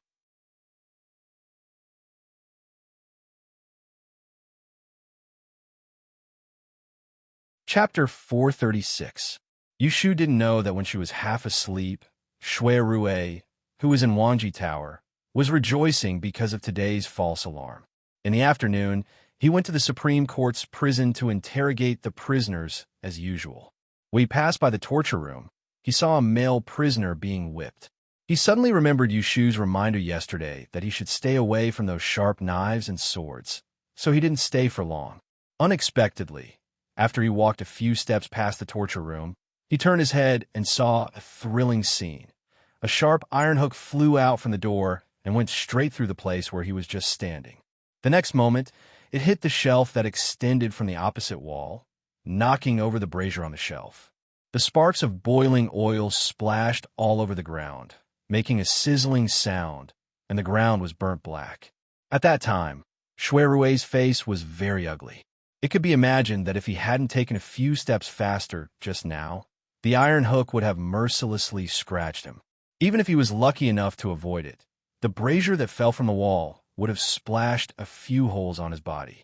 The jailer in the torture room hurriedly ran out. When he saw Shui Rue's face, he almost knelt down to beg for forgiveness. It turned out that he was the one who used the torture. The whip was crooked and didn't hit the prisoner. The barbs on the whip rolled up the iron hook hanging on the side and directly threw it out. Shui Rue was frightened but not hurt, so he didn't blame him too much. However, when he returned to Wangji Tower, he felt a burst of fear and doubt. Not because of Yu Shu's accurate foresight, but because before this he didn't receive any news from the mansion. Not only did the Shui family support several masters of fortune changing who knew geomancy and physiognomy, there was also a great master of fortune changing who used to be one of the top 3 ranked masters in the 2 lists of fortune changing. Every year, the great master of fortune changing would perform divination for several of the Shui family's relatives. Shui Rue, the eldest son of the Shui family, was one of them. Every once in a while, a secret letter would be sent to the Shui family. If there was any natural or man-made disaster, the Shui family would be warned. So Shui Rue had always had a smooth sailing since he was young. Even if there were calamities and tribulations in his life, he would always be able to safely overcome them. For example, when he was facing an obvious calamity of blood like today, that person in the ancestral mansion didn't make the slightest movement, and it was instead Yushu's inadvertent reminder that hit the nail on the head, causing Shui Rue to have no choice but to ponder deeply. Born into a noble family, Shui Rue was raised by Shui Lingnan when he was a child. His grandfather was a close minister to the emperor, and accompanying the emperor was like accompanying a tiger. Under Shui Lingnan's teachings, he was very cautious, and he would also extend the details of trivial matters. Perhaps it was only an accident today, or perhaps he was being overly suspicious. But no matter what, this gave Shui Rue a reminder. That person in the ancestral mansion was reliable in the past, yet it might not be the case in the future. Child, it's late.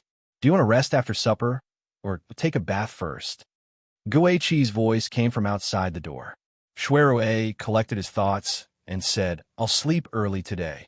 Yushu sent someone to deliver a message to Wangji Tower, saying that she would not be back tonight. He did not want to stay up late, so it was better to sleep early and talk about other things when he saw her tomorrow. The next day was the 25th, and there would be Fang Zijing's lectures on the 5th, 7th, and 9th. Even if Yushu did not covet the strange art of word prediction that he promised previously, she still had to be there. She wanted to inquire about the news of the day of divine ancestor sacrifice. Today was still the morning class. Yushu entered the gate of Taisher Library and went directly in the direction of the chess house. The strange art originated from the four arts. Fang Zijing first introduced them to the door, and he had already taught them about the zither, calligraphy, and painting. He only had not finished teaching the word chess. The chess pieces that would be used in today's class, Yushu sent someone to go back to Wangji Tower to fetch them last night. She put them in a heavy bookcase and slung it over her shoulder. Walking in the library with birds chirping and flowers fragrant, she smelled the fresh air and had the ambition to learn. She really had some satisfaction of a scholar reading in the morning. When Yushu entered the chess house, she first looked around. She saw that there were many old yellow wooden low stools in the room. There were about 20 sets of them. Some students in ordinary clothes were sitting on them, playing with the chess pieces that they had brought with them. One or two of them even had chess records in their hands. The chess pieces used by these students were different. Some were ground and washed with rainflower stones, and some were carved with wood. The most valuable one should be a set of lovely green jade stones. The owner should be Fang Zijing's granddaughter, Situ Qinglan. Yushu saw that there was an empty seat on her right. She thought for a moment and walked over to say hello, Miss Situ. Situ Qinglan turned her head and saw that it was her. Her quiet face raised a smile. Miss Yu, good morning. Yushu sat down next to her and glanced at the scroll in her hand. She vaguely recognized the two words chess spirit on the cover. Her memory flashed, and she asked directly, Are you reading the chess spirit scripture? Situ Qinglan nodded graciously, and then asked, Miss Yu, have you also read this scroll? Yushu shook her head and laughed in her heart. She remembered that when she was found by Ji Xingxuan, she took out several so-called treasures to exchange for the unique skill of the 6 lines. Among them was the chess spirit scripture.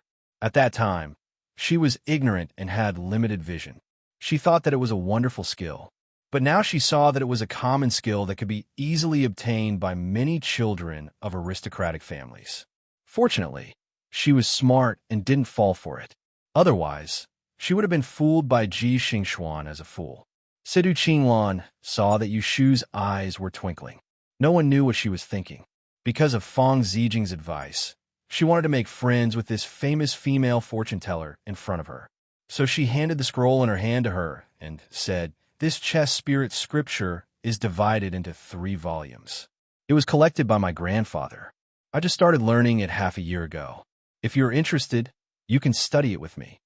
Yushu felt that Situ Qinglan was being nice to her more than once. She thought that it might be Fang Zijing's idea. After thinking for a moment, she took the scroll and casually turned 2 pages. She sighed deliberately and said, "It's good to study it together. I'm afraid that I'll be a slow learner and drag you down. Don't regret it." Situ Qinglan rolled her eyes and covered her mouth with a smile. "Of course not. You don't know that I often study alone. I'm always lonely. I'm happy to have someone to discuss with me." Yushu said straightforwardly, "Why do you study alone? Don't you have any sisters of the same age in your family?" Although the Ishue family did not have a large population, most of the children in the family wanted to learn Ishue.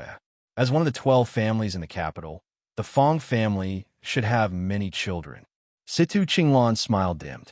Her white fingers stroked the cuffs of her sleeves and said softly, "My mother passed away when I was 8.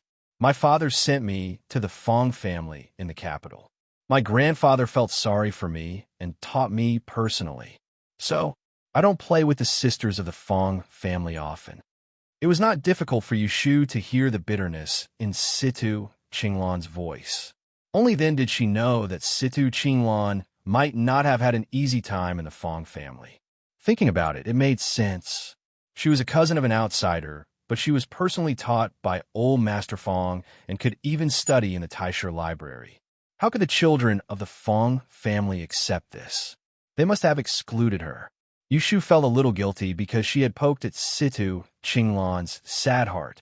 She wanted to change the topic, so she said brightly, "Then let's make a deal. You lend me your book, and I'll be your companion. But I'm the one who takes advantage of you. How about this? After the class today, I'll treat you to a good meal at noon. Don't refuse." Situ Qinglan heard the closeness in Yushu's words.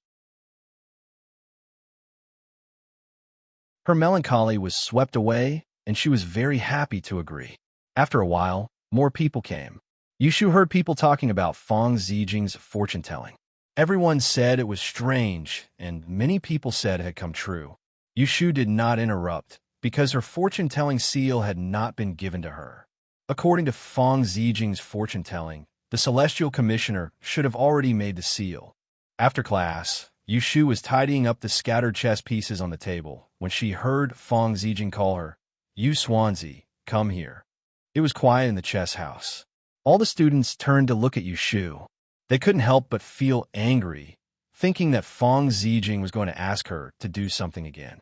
Yushu was afraid that the old man would ask her to send something to someone again. She was reluctant, but she still walked forward without any expression. "Academician, take it." Fong Zijing handed her a sandalwood box the size of a square inch that he had brought to class today. "Where should I send it?" Yushu took it helplessly. "What do you mean by sending it? This is your private seal." Fong Zijing did not know what she was thinking. He said calmly, "A few days ago, the Celestial Commissioner sent someone to send it to Taisha Shuyuan. Because he couldn't find you, he left it with me." Yushu was surprised and happy when she heard this. She thanked Fong Zijing for keeping it for her and opened the box. When she saw the object inside, her eyes lit up. This was the ivory embryo she had personally chosen. It was less than the length of a finger, about an inch square, and about 5 or 6 centimeters thick. The symmetrical hexagonal surface was polished and glossy, and the whole body was fine milky white. The most wonderful thing was the nose button, which was carefully carved into a lotus with 100 holes. It was delicate and lovely, full of charm. It was smooth and delicate in her hand. There was a line of small characters carved on the seal, which said, "Made by the Celestial Commissioner in so-and-so year." Looking at the bottom of the seal, it was the elegant name Lotus Room of You that she had left on a whim in the seal board that day. She liked the 2 words Lotus Room that Shui Rue had given her, so she did not choose another one. As for the fact that she had chosen it as a proper operator's seal, she subconsciously did not mention it to Shui Rue. Fong Zijing had obviously seen her seal before. He kindly told her, "This piece of beast jade is indeed a rare and good thing. Carry it with you during the day, and it can drive away nightmares at night. You should keep it well. Don't lose it, and don't misuse it." Ferocious objects like elephant tusks and wolf fangs would gain the beautiful name of beast jade after they were dissolved.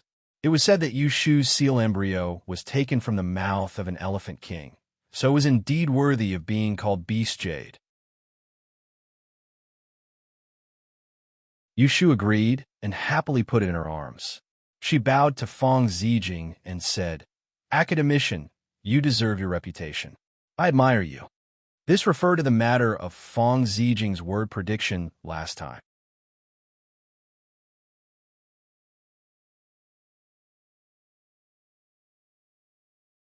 Chapter 437.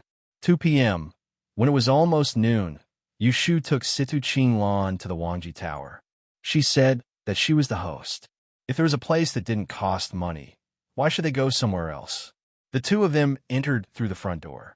Lin Fu was behind the counter, counting the taels of silver. As he watched customers enter and leave, he looked down and raised his head. When he saw Yushu, he was startled for a moment before he hurriedly trotted out to greet her. Situ Qinglan had a special position in the Fong family, so she didn't go out often. She had heard from her senior sisters and brothers in the study garden that there was a big restaurant on Yinma Street. The food there was expensive. Not only were there all kinds of delicacies, but the signature dish was fu lu, which was really rare. She didn't expect that Yushu would take her to such a place. She estimated that a meal would cost more than 100 taels of silver, which was equivalent to half a year's salary. She felt embarrassed and followed Yushu. When she was about to persuade her to go somewhere else, she saw the fat shopkeeper trotting over and greeting with a smile. "Miss, you're back." "Yes. Is there a vacant room upstairs?" Yushu pointed to the private room on the second floor. She and Situ Qinglan didn't know each other well, so it was not suitable to take her to the private room in the backyard. "Yes." Lin Fu would not say no. He glanced at the young lady behind Yushu and didn't ask much. He reached out his hand and led them upstairs. Situ Qinglan was secretly surprised, so she didn't say anything. She followed Yushu into a private room. After sitting down, she asked curiously, "Are you a regular here?" Yushu took the hot towel from Lin Fu. She wiped her hands and said to him, "You only know that I offended old Oracle Han. Why didn't you hear where I offended him? The owner of this restaurant is my sworn brother. My birthday banquet was held here. Old Oracle Han's disciple came to the Wangji Tower to pick a quarrel. The first time she met Feng Zijing, she was reprimanded. After that, Situ Qinglan explained to her about Feng Zijing's painstaking efforts and how she had offended Han Wenguang. Yushu didn't mean anything, but Situ Qinglan was a little embarrassed. She said anxiously, "I just heard it from someone else. Actually, I was too talkative and thought I was smart. I thought everyone else was stupid and made fun of me. You are a magnanimous person. Please don't bother with me." You shouldn't take it seriously. If I wanted to argue with you, I wouldn't be sitting here eating with you. After that, seeing that Situ Qinglan's complexion had improved, he asked her about her preferences and ordered some dishes. After a while, Little Dai and Little Qing were called upstairs by Lin Fu to serve them. Yushu was talkative, and Situ Qinglan was good at replying. The two of them ate together without any awkward silence. No one was dissatisfied with the meal. After all, Yushu was an old fox who was soft on the outside but hard on the inside. With a few words, she roughly guessed Situ Qinglan's situation in the Fong family. Her mother died, her father was not kind, and her grandfather was the only one who was close to her and treated her differently. But it just happened that she, an outsider, was in a difficult situation in the aristocratic family. She was a descendant of an aristocratic family in name and was excellent in both morals and studies. But in fact, she lived in a circle of jealousy. She was a promising 8th grade master of changing at a young age, but few people in the Fong family would look up to her. She was pitiful. Yushu had always looked down on those who gave up on themselves. But for a girl like Situ Qinglan who struggled to survive in adversity, she admired her a little. She wanted to make friends with her. As they chatted, there were more truths in their conversation. Recently, there are rumors in the library that it was the 4th Miss G, who was promoted to a hideout master of changing not long ago, who killed Miss Chow. Situ Qinglan told Yushu what she was curious about when they were drinking tea after the meal. She looked at Yushu's expression and asked carefully, "Someone said that on the night of Prince Jing's banquet in Xinshan Garden, Miss G wanted to kill the person who knew about it and was caught red-handed. You were invited to the banquet that night, right? Did you hear about it? Is it convenient for you to tell me? Although Sidu Qinglan was a student of the Taisher Library, she was not a direct descendant of an aristocratic family and had no relationship with Lu Tan. Therefore, she was not invited to the banquet that night. What she heard later was just gossip. It was hard to tell whether it was true or false. Yushu thought about it. There were many people at the banquet that night. There was no need to hide it from her. She said, "To tell you the truth, I caught that Ji. She is in prison now. I don't know if she is dead or alive." Sidu Qinglan was stunned. It took her a while to find her voice. "What is going on?" Yushu sneered. "I am friends with the sixth miss of the Xian family. She suddenly disappeared that night at the banquet. I was worried and looked for her in the garden. I happened to see Ji Xingxuan pushing her downstairs. It was very dangerous for me and Lord Shui of the Supreme Court to save her." Later, Xan Luer pointed out that she was the one who eavesdropped on the conversation between the young lady of the Qin family and Ji Xingxuan. She saw with her own eyes that Ji Xingxuan had placed a note forged with Daozi's handwriting into Miss Chao's book. "What?" Situ Qinglan took a deep breath. She was scared by the truth. Her face turned pale. She said in surprise, "Is that so? I have been friends with Miss Ji for a while. I really can't tell that she is such a malicious person." Yushu thought. She knew Ji Xingxuan was not a good person the first time she saw her. Situ Qinglan saw Yushu's cold face. She was smart enough not to ask anything. After drinking a cup of tea, she left. After sending Situ Qinglan away, Yushu went upstairs in the backyard. She took out the seal she got today and played with it for a while. Then she took a long nap. When she woke up in the afternoon, she felt greasy. She asked someone to boil some hot soup and was ready to take a bath. After taking a bath, Yushu felt refreshed. She didn't want to see those dead cases today. She changed her clothes and asked Xiaoqing to dress up as a servant. Then she went out with them. There was not only a restaurant in Wangji Tavern on Yinma Street. There were many shops and 2 streets. The later it was, the more lively it was. There was a tea house in the middle of the street. Inside, a storyteller was telling a story. Yushu found a good place. She asked for a pot of tea and a plate of melon seeds. Then she sat down and listened to the story. There were 3 interests in storytelling at that time. The first interest was the object in the hand, a fan, a board, or an eru. The second interest was loud and soft. Sometimes it was loud and frightening. Sometimes it was soft and inaudible. The third interest was supportive. There were 3 to 5 people sitting below them. Even if it was interesting or not, they would shout. Yushu sat down for a while. After the first story was finished, a storyteller wearing a beige shirt and a jujube jacket came. He had a square face and looked like an average person. He held a long folding fan in his hand. When he opened it, it could cover half of his body. When he waved it, the wind whistled. When he came to the table, it caused a series of laughter. "Everyone, please come. Olga, I'll tell you a new story today. This time, it's not about the heavens and the earth. It's not about those shadowless things. Everyone, please listen carefully. I promise you'll enjoy it to your heart's content." Yushu was captivated by this opening speech. Hearing that the surroundings had quietened down, the square-faced storyteller tapped the large fan in his hand with a pa-pa sound. Straightening his face, he said in a solemn voice, "Speaking of which, in the 12th year of the Baotai era, in the 6th month, the triennial Dian examination was in full swing. From the south, a young man with the surname of Yun. We call him Mr. Yun. This Mr. Yun was a handsome man. He was born with a handsome face. Even Panin of Jin would be embarrassed if he saw him. This Mr. Yun came for the Dian examination. He was confident and appeared in the capital for half a month. With his talent, he attracted the attention of many aristocratic families. They were willing to call him brother. There were also some who were jealous and came to pick a fight with him. All of them were taught a lesson by Mr. Yin. From then on, his reputation grew and people came to visit him. The storyteller opened his fan and continued. In the 8th month, Mr. Yin stayed in a restaurant on Qinyuan Street. One day, a beautiful guest came. Why do you say it's a beautiful guest? Listen to me. Even though this guest was dressed like a man and had a single head, he had a beautiful figure. He was even more beautiful than a woman. Is he not a beautiful guest? The audience burst into laughter. Someone said, "Then which family's young lady dressed as a scholar?" The storyteller smiled and waved his fan. He did not reply and continued, "This beautiful guest's surname is one. Let's call him that. This one is also an interesting person. He is proficient in the four arts. There is nothing he is not good at. He is knowledgeable and considerate." When Mr. Yin saw him, he knew who he was. The two of them toured the capital. During the day, they talked about the scenery by the lake. At night, they drank wine under the moon.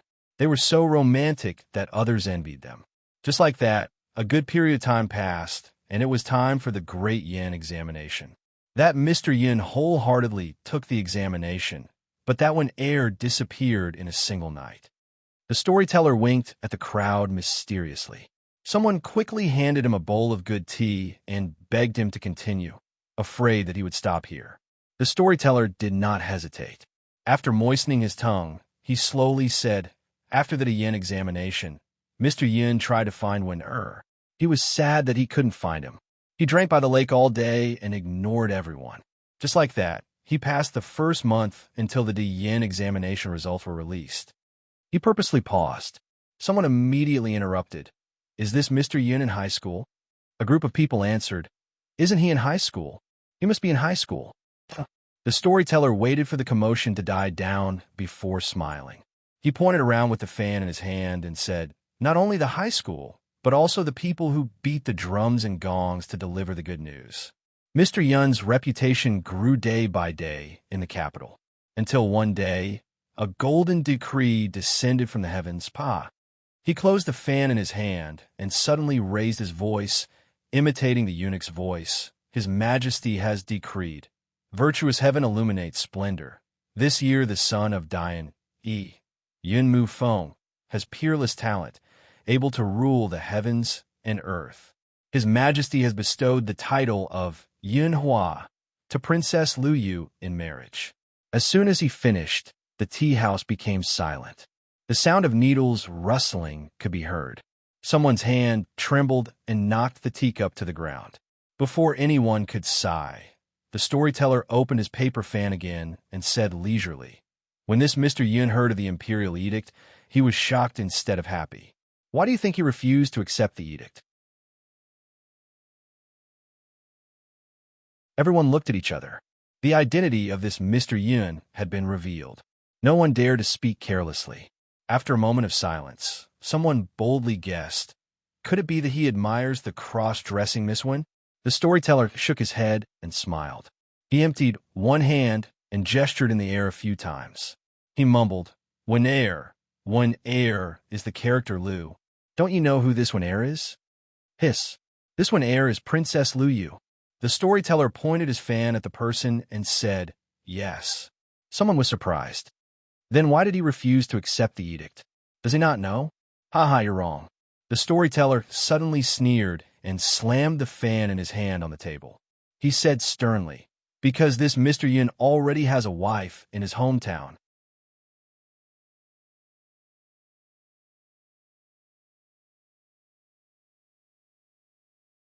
Chapter 438. The story of Yin Huayi's son and Princess Lu Yue had been told by the later generations for nearly 20 years. In the past, when the older princess died of illness, Yin Hua sacrificed himself for her. His love was so deep that it broke the tears of the later generations. Yu Shu once sighed because of this sad and beautiful love story, but now she heard the storyteller reveal that Yin Huayi's son, who was deeply in love, was actually a heartless man who abandoned his wife, and Princess Lu Yue became the third party who stole his love. Not only Yu Shu, but everyone in the tea house also couldn't accept it. That's all for today. I'll take my leave first. The storyteller didn't care about everyone's reaction. He shook his wrist and put away the big folding fan. After cupping his hands, he walked out of the tea house with his head lowered, ignoring the voices of those who wanted him to stay. There was something wrong with this person. Yu Shu narrowed her eyes and stared at the back of the storyteller as he left in a hurry. She took out a piece of silver and threw it on the table, stood up quietly, and followed him. Seeing this, Xiao Qing hurried to catch up with her and whispered, Miss? Yushu didn't look back. She waved at her, indicating that she shouldn't talk too much. She pulled her, and the two of them walked through the crowded street, following the storyteller at a moderate distance. There were fewer and fewer people around. From the busy street to a remote alley, Yushu was more and more sure that there was something wrong with the storyteller. Just as she was guessing, there was a turn in front of them, and the storyteller disappeared in a flash. Yushu quickened her steps and ran forward. She looked around, but there was no trace of him. Tisk. Yushu frowned and hesitated for a moment. She gave up the aimless search and took Xiao-Qing back the way they came. Not long after they left, the back door of a house at the end of the alley was gently pushed open, and a figure walked out. He turned his head and looked around. He held a folding fan in his hand, turned around, and walked in the opposite direction of them. When Yushu returned to Wangji Tower, it was almost dark. She saw that the door of Shui Rui's room was half open. Knowing that he was there, she sent Xiao-Qing away and knocked on the door. "Big brother, come in." Shui Rui had yet to change out of his official robe and was wiping his sweat with his hands. Hearing Yushu's voice, he wrung his handkerchief and wiped the water droplets on his neck before walking out of the bedroom. "It's almost time for dinner. Where did you go?" "There's a storyteller in a tea house on the street. I'll listen to him." Yushu walked to the tea table and picked up the teapot. She touched the temperature of the water with the back of her hand and poured a cup of tea for him. Shui Rui noticed her strange expression. He lowered his head and drank 2 mouthfuls of tea. With a clear voice, he said, "What kind of joke is that? Is it interesting?" "Ha!" Yushu laughed dryly and said with a conflicted expression, "Do you still remember when we were in Yang City, you told me the story of Yunhua Ez and Liyue Crown Princess?" Shui Rui recalled and nodded his head. It seemed that there was such a thing. At that time, he had a paper and ink shop. She was young and inexperienced. This afternoon in the tea house, the storyteller told. Yushu told him another version of the love story of Ez and Princess that she heard not long ago. After listening to it, Shui Rui was much calmer than Yushu. He smiled and said, "I think he was just trying to please the public, so he deliberately twisted it. It's not worth mentioning." However, Yushu didn't think much of it. She said suspiciously, "I saw that the storyteller was acting suspiciously, so I followed him for a while. That person chose small paths and disappeared without a trace. Don't you think there's something fishy about this?" Shui Rui put on a straight face and asked, "Where did your curiosity come from? You dared to chase a stranger. Aren't you afraid of getting into trouble?" Looking at his unfriendly expression, Yushu was speechless. She touched her neck and didn't know how to answer. Shui Rui was well aware in his heart when he saw her slow-witted appearance, and a strand of evil flames instantly arose within him, causing him to be unable to suppress some words, causing them to change when they reached his mouth. "It's already come to this, yet you're still wholeheartedly thinking about him. As soon as you hear something related to him, you disregard everything and want to bang your head against something. Now he doesn't even care about you when he meets you. Your past relationship has been eaten by dogs. You're the only one who is hot-headed. Can't you be more promising?" Yushu was ridiculed by Shui Rui without rhyme or reason. When she finally understood what he meant, her brows immediately trembled, and her pale face flushed red from anger. Was she just a shameless and useless person in his eyes? Shui Rui thought that he exposed her thoughts and made her angry. Thinking of this, he became even angrier. On one hand, he felt wrong for her, but on the other hand, he felt wrong for himself. He thought that the two of them got along well with each other these days, and that he should be important in her heart. Who knew that she was still thinking about that fake Taoist? Master Shui, who had always been good-tempered and calm, was finally provoked by the knowledge in front of him. It was rare for him to be angry with Yushu. "I am curious, but..." Yushu held back her anger and wanted to explain. When she opened her mouth, she was interrupted by Shui Rui.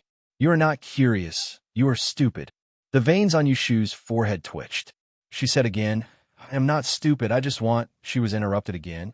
"You are still thinking about him. You are stupid."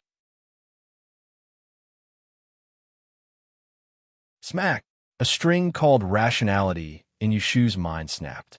She slammed her hand on the tea table, causing the teapot, teacups, and tea cushion to shake. She trembled and hugged herself. She said angrily, "You are the stupid one." Shui was stunned, and then he lowered his eyes and frowned as he spoke in self-ridicule in a low voice. "You're right. If you're stupid, then wouldn't I be even more stupid than you? I just have to admire a heartless little girl like you." Yushu blinked and looked at his bright and spirited peach blossom eyes shrouded in a layer of darkness. He looked extremely depressed. She suddenly felt uncomfortable in her heart. It was as if she had eaten a mouthful of paste and her throat was blocked. "I have never seen someone wrongly accuse someone like you," she said gloomily. "There is clearly something wrong with that storyteller." In the case of Taishi's Shoe Garden, someone deliberately framed Jing Chun. Now, someone deliberately slandered Yanhua Ez and accused him of being father and son. Think with your brain. Is there anything fishy about this? Maybe it was ordered by the same group of people. I will tell you honestly, I did not chase after that storyteller for Jing Chun. I did not think so much at that time. I just thought. Shui slowly raised his eyelids and looked at her with his dark eyes. "What were you thinking about?"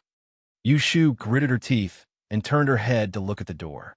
Although it was a little difficult for her to say it, she still said in one breath, "I saw that you have been having a headache because of this case recently. I wanted to help you solve the case as soon as possible so that you can report to His Majesty. Otherwise, when a 1-month deadline is up, you will be in trouble. What should I do then?" Her words were not difficult to understand. There was no beating around the bush. To put it bluntly, she was thinking of him wholeheartedly and could not care about anything else. This was clearly a kind of confession in disguise. She was telling Shui that she was not so heartless. In other words, he was in her heart.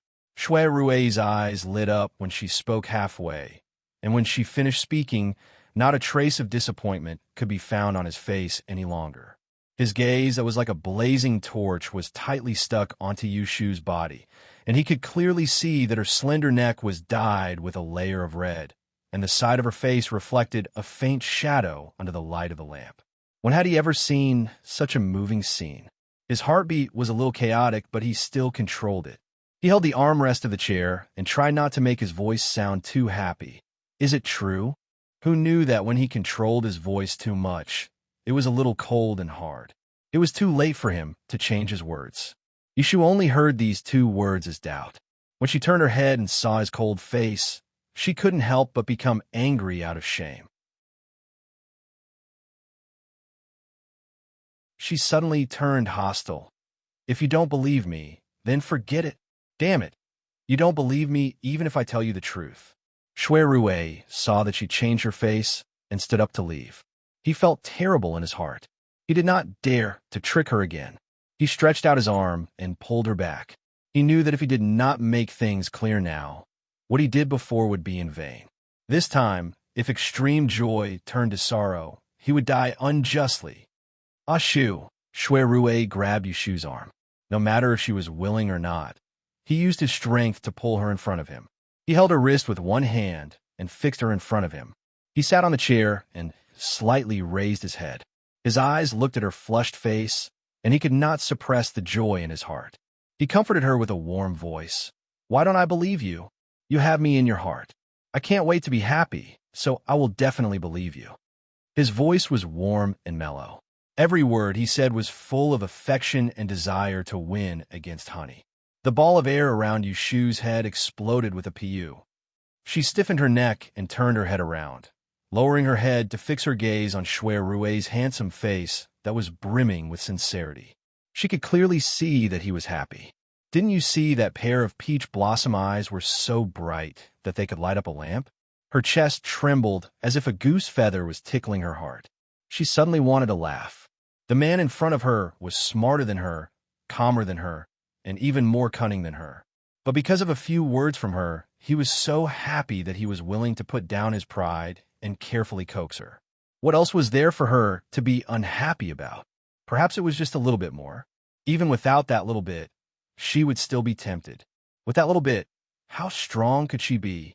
In her heart, she knew that she really liked the man in front of her. If she didn't like him, why would she be troubled? Thinking like this, once it became clear, Yushu's mood that was not up and down for the past 2 days stabilized. When she met Shui Rui's undisguised gaze, she could feel the real joy. Previously, she turned a blind eye to him and pretended to ignore him. It was especially ridiculous. She treated him far worse than others, but he treated her better than anyone else. Faintly, she felt that it was not worth it for him. However, if it wasn't for his passion, how could she warm her heart of stone?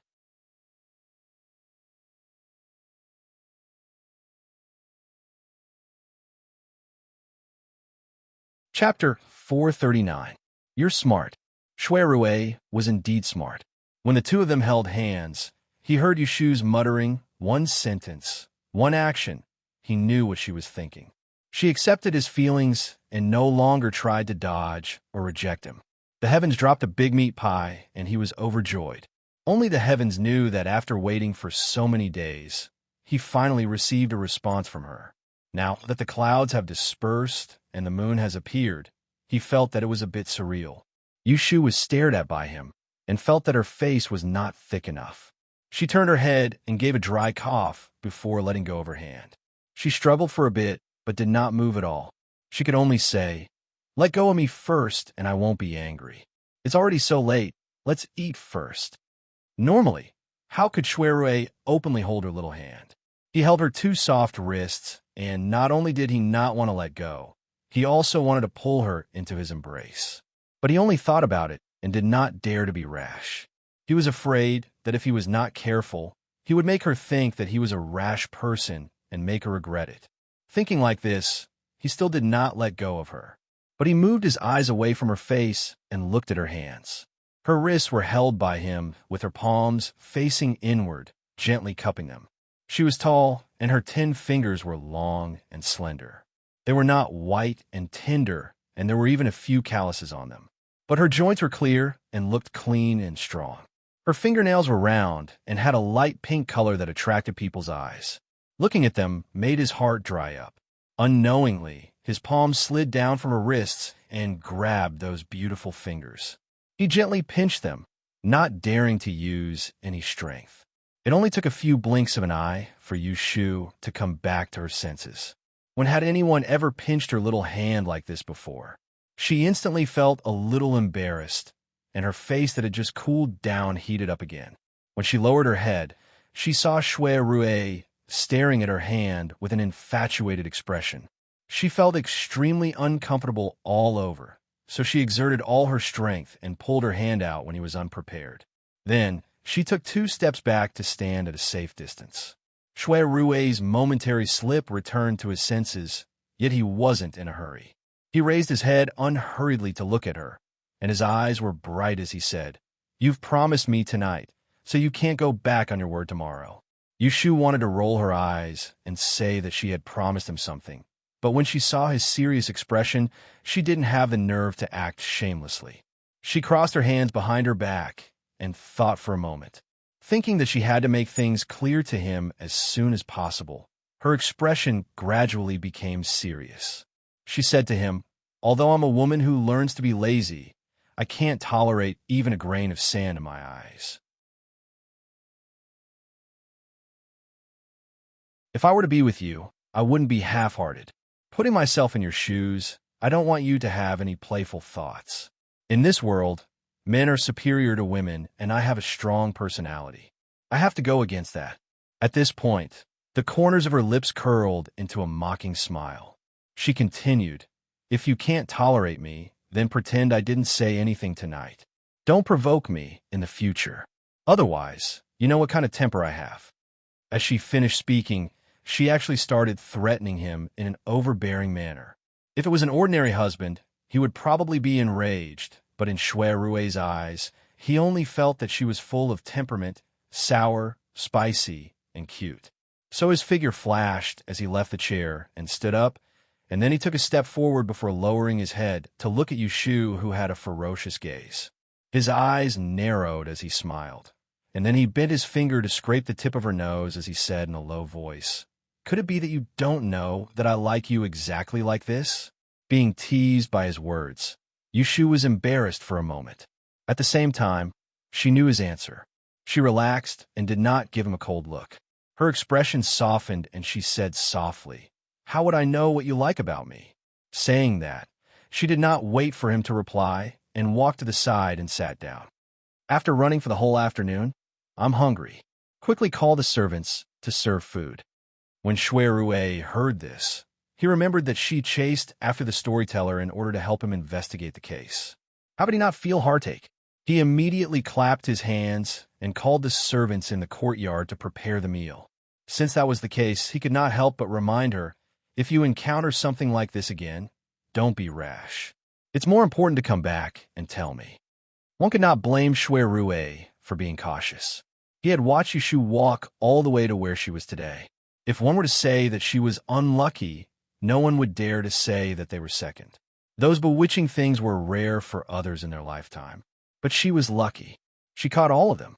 Yushu replied with an N, but in her heart, she said that it depended on the situation. Waiting for a hare to come to her was not her style. If she was afraid, she would have died many times. That storyteller, Big Brother, why don't you investigate him? Both of them communicated. When Shui Rue heard that she was still used to calling him Big Brother, he raised the corner of his mouth and did not correct her. There was a younger sister in the family, but she usually called him Big Brother. Others did not care about it. Yushu was the only one who called him Big Brother. Okay, I'll send someone later. After dinner, Shui Rue proposed to go to the courtyard for a drink. Yushu had a lot of ideas, so she declined politely. What a joke.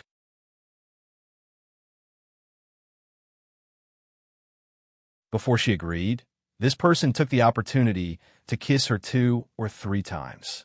Now that the window paper was broken, and with a little wine, he might do something to her. Yushu had misunderstood Shui Rue. Even if he did, he would not act rashly when the two of them had just gotten together. As the saying goes, an impatient man cannot eat hot tofu. Moreover, Yushu, who was a piece of tofu, had not even entered his bowl yet. That night, both of them were lying on the bed. Sometimes they were laughing, sometimes they were thinking. They tossed and turned, unable to sleep early. The next morning, after an unusually harmonious breakfast, Shui Rue went out of the door feeling refreshed. Yushu yawned and went back to her room. She slept for a while before she woke up. She called, and a maid came in with tea. When Yushu was dressing, she lifted her clothes and looked at the bruise on her abdomen. There was a first-class medicine, and it had faded to a light yellow-green color. It would be fine after 2 or 3 days of applying medicine oil. Yushu sat in front of the dressing mirror and looked at the diary she had written yesterday. Xiaoqing scattered her messy hair and carefully combed it. At this time, Xiao Dai came in from outside and handed a letter to her. "Miss, it's from Xia Zhang's guest house." Because Yushu was a fortune teller, Xia Zhang's Helong acquiesced to Xia Jiangmin's contact with her. They no longer wrote secretly, and there was a letter almost every 3 to 5 days. On the second day of the banquet in Xinshan Garden, Yushu wrote a letter about Ji Xingxuan's imprisonment and asked someone to send it to Xia Jiangmin. She told her some inside information, but it was not detailed. She mainly wanted her to know that Ji Xingxuan could not escape this time. Yushu looked at the reply in her hand. She opened it and glanced at it. There was only a row of words on it. Good and evil will be rewarded. Crime deserves punishment. What a pity. Yushu thought about the meaning of this sentence and found some unwillingness in it. Thinking about it, she understood. When Xia Jiangying was murdered that day, even she felt that it was related to Ji Xingxuan, not to mention Xia Jiangmin, who dreamed of her elder sister's death. A few months ago, Xia Jiangmin approached Ji Xingxuan to sound her out. Unexpectedly, she was caught by Yushu and turned it over. Then the Ji family collapsed, and Xia Jiangmin was grounded by Xia Zhang's Helong. Since then, she had no contact with Ji Xingxuan. Xia Jiangmin was happy to see Ji Xingxuan suffer. What she regretted was that she could not personally avenge her fourth sister. After combing her hair, Yushu went to the study and wrote a letter to Xia Jiangmin. However, she did not mention a word about Ji Xingxuan. After writing the letter, Yushu gave a string of money to Xiao Dai and asked her to hire a sedan chair to send the letter to Xia Jiang guest house. Unexpectedly, she came back after a while. Miss, Assistant Minister Chiu is here. The last time Chiu Jiming asked to repair her house, Yushu did not agree immediately. Later, she discussed it with Shui Rue and felt that it was feasible, so she waited for him to come again. Hearing this, she was happy and waved her hand to let Xiaoqing go. Yushu washed the ink on her hands and went downstairs to meet the guest. After some discussion, Yushu and Chiu Jiming agreed to let him renovate the house on Baochang Street. Chiu Jiming would send someone to supervise the work when the craftsmen moved the ground.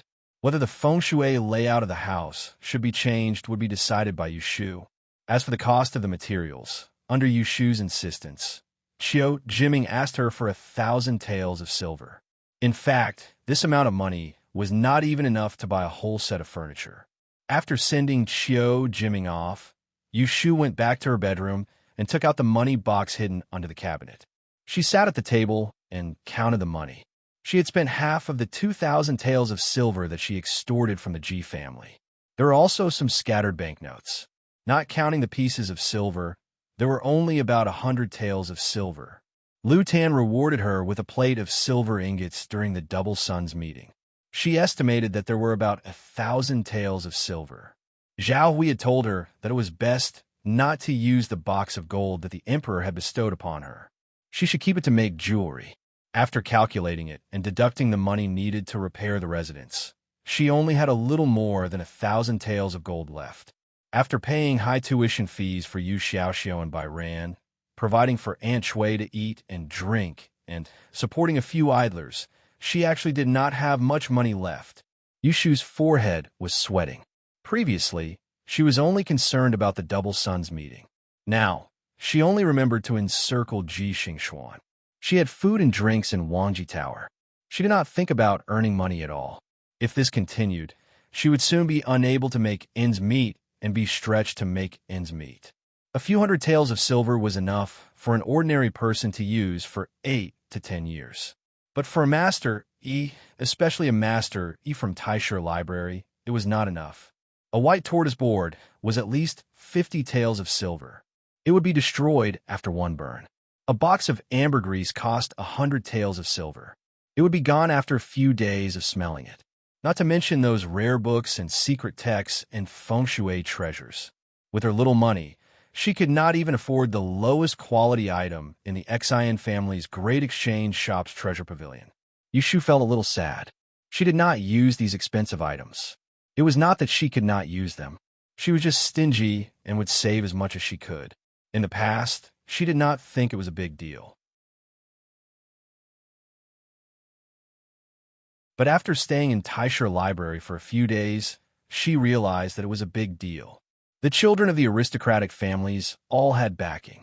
She was a girl who had only become a monk halfway through her life. AI. She looked down at the thin banknotes in her hand. Her brain began to spin, thinking about where she could start to earn money. You're tuning into the Romance Rendezvous YouTube channel. We're so grateful for your support, and don't forget to subscribe to join us on this incredible journey through captivating stories. Your generosity through donations truly makes a world of difference, as it's the primary source of revenue that allows me to expand and enhance this channel for you. Thank you from the bottom of my heart for being a part of this adventure.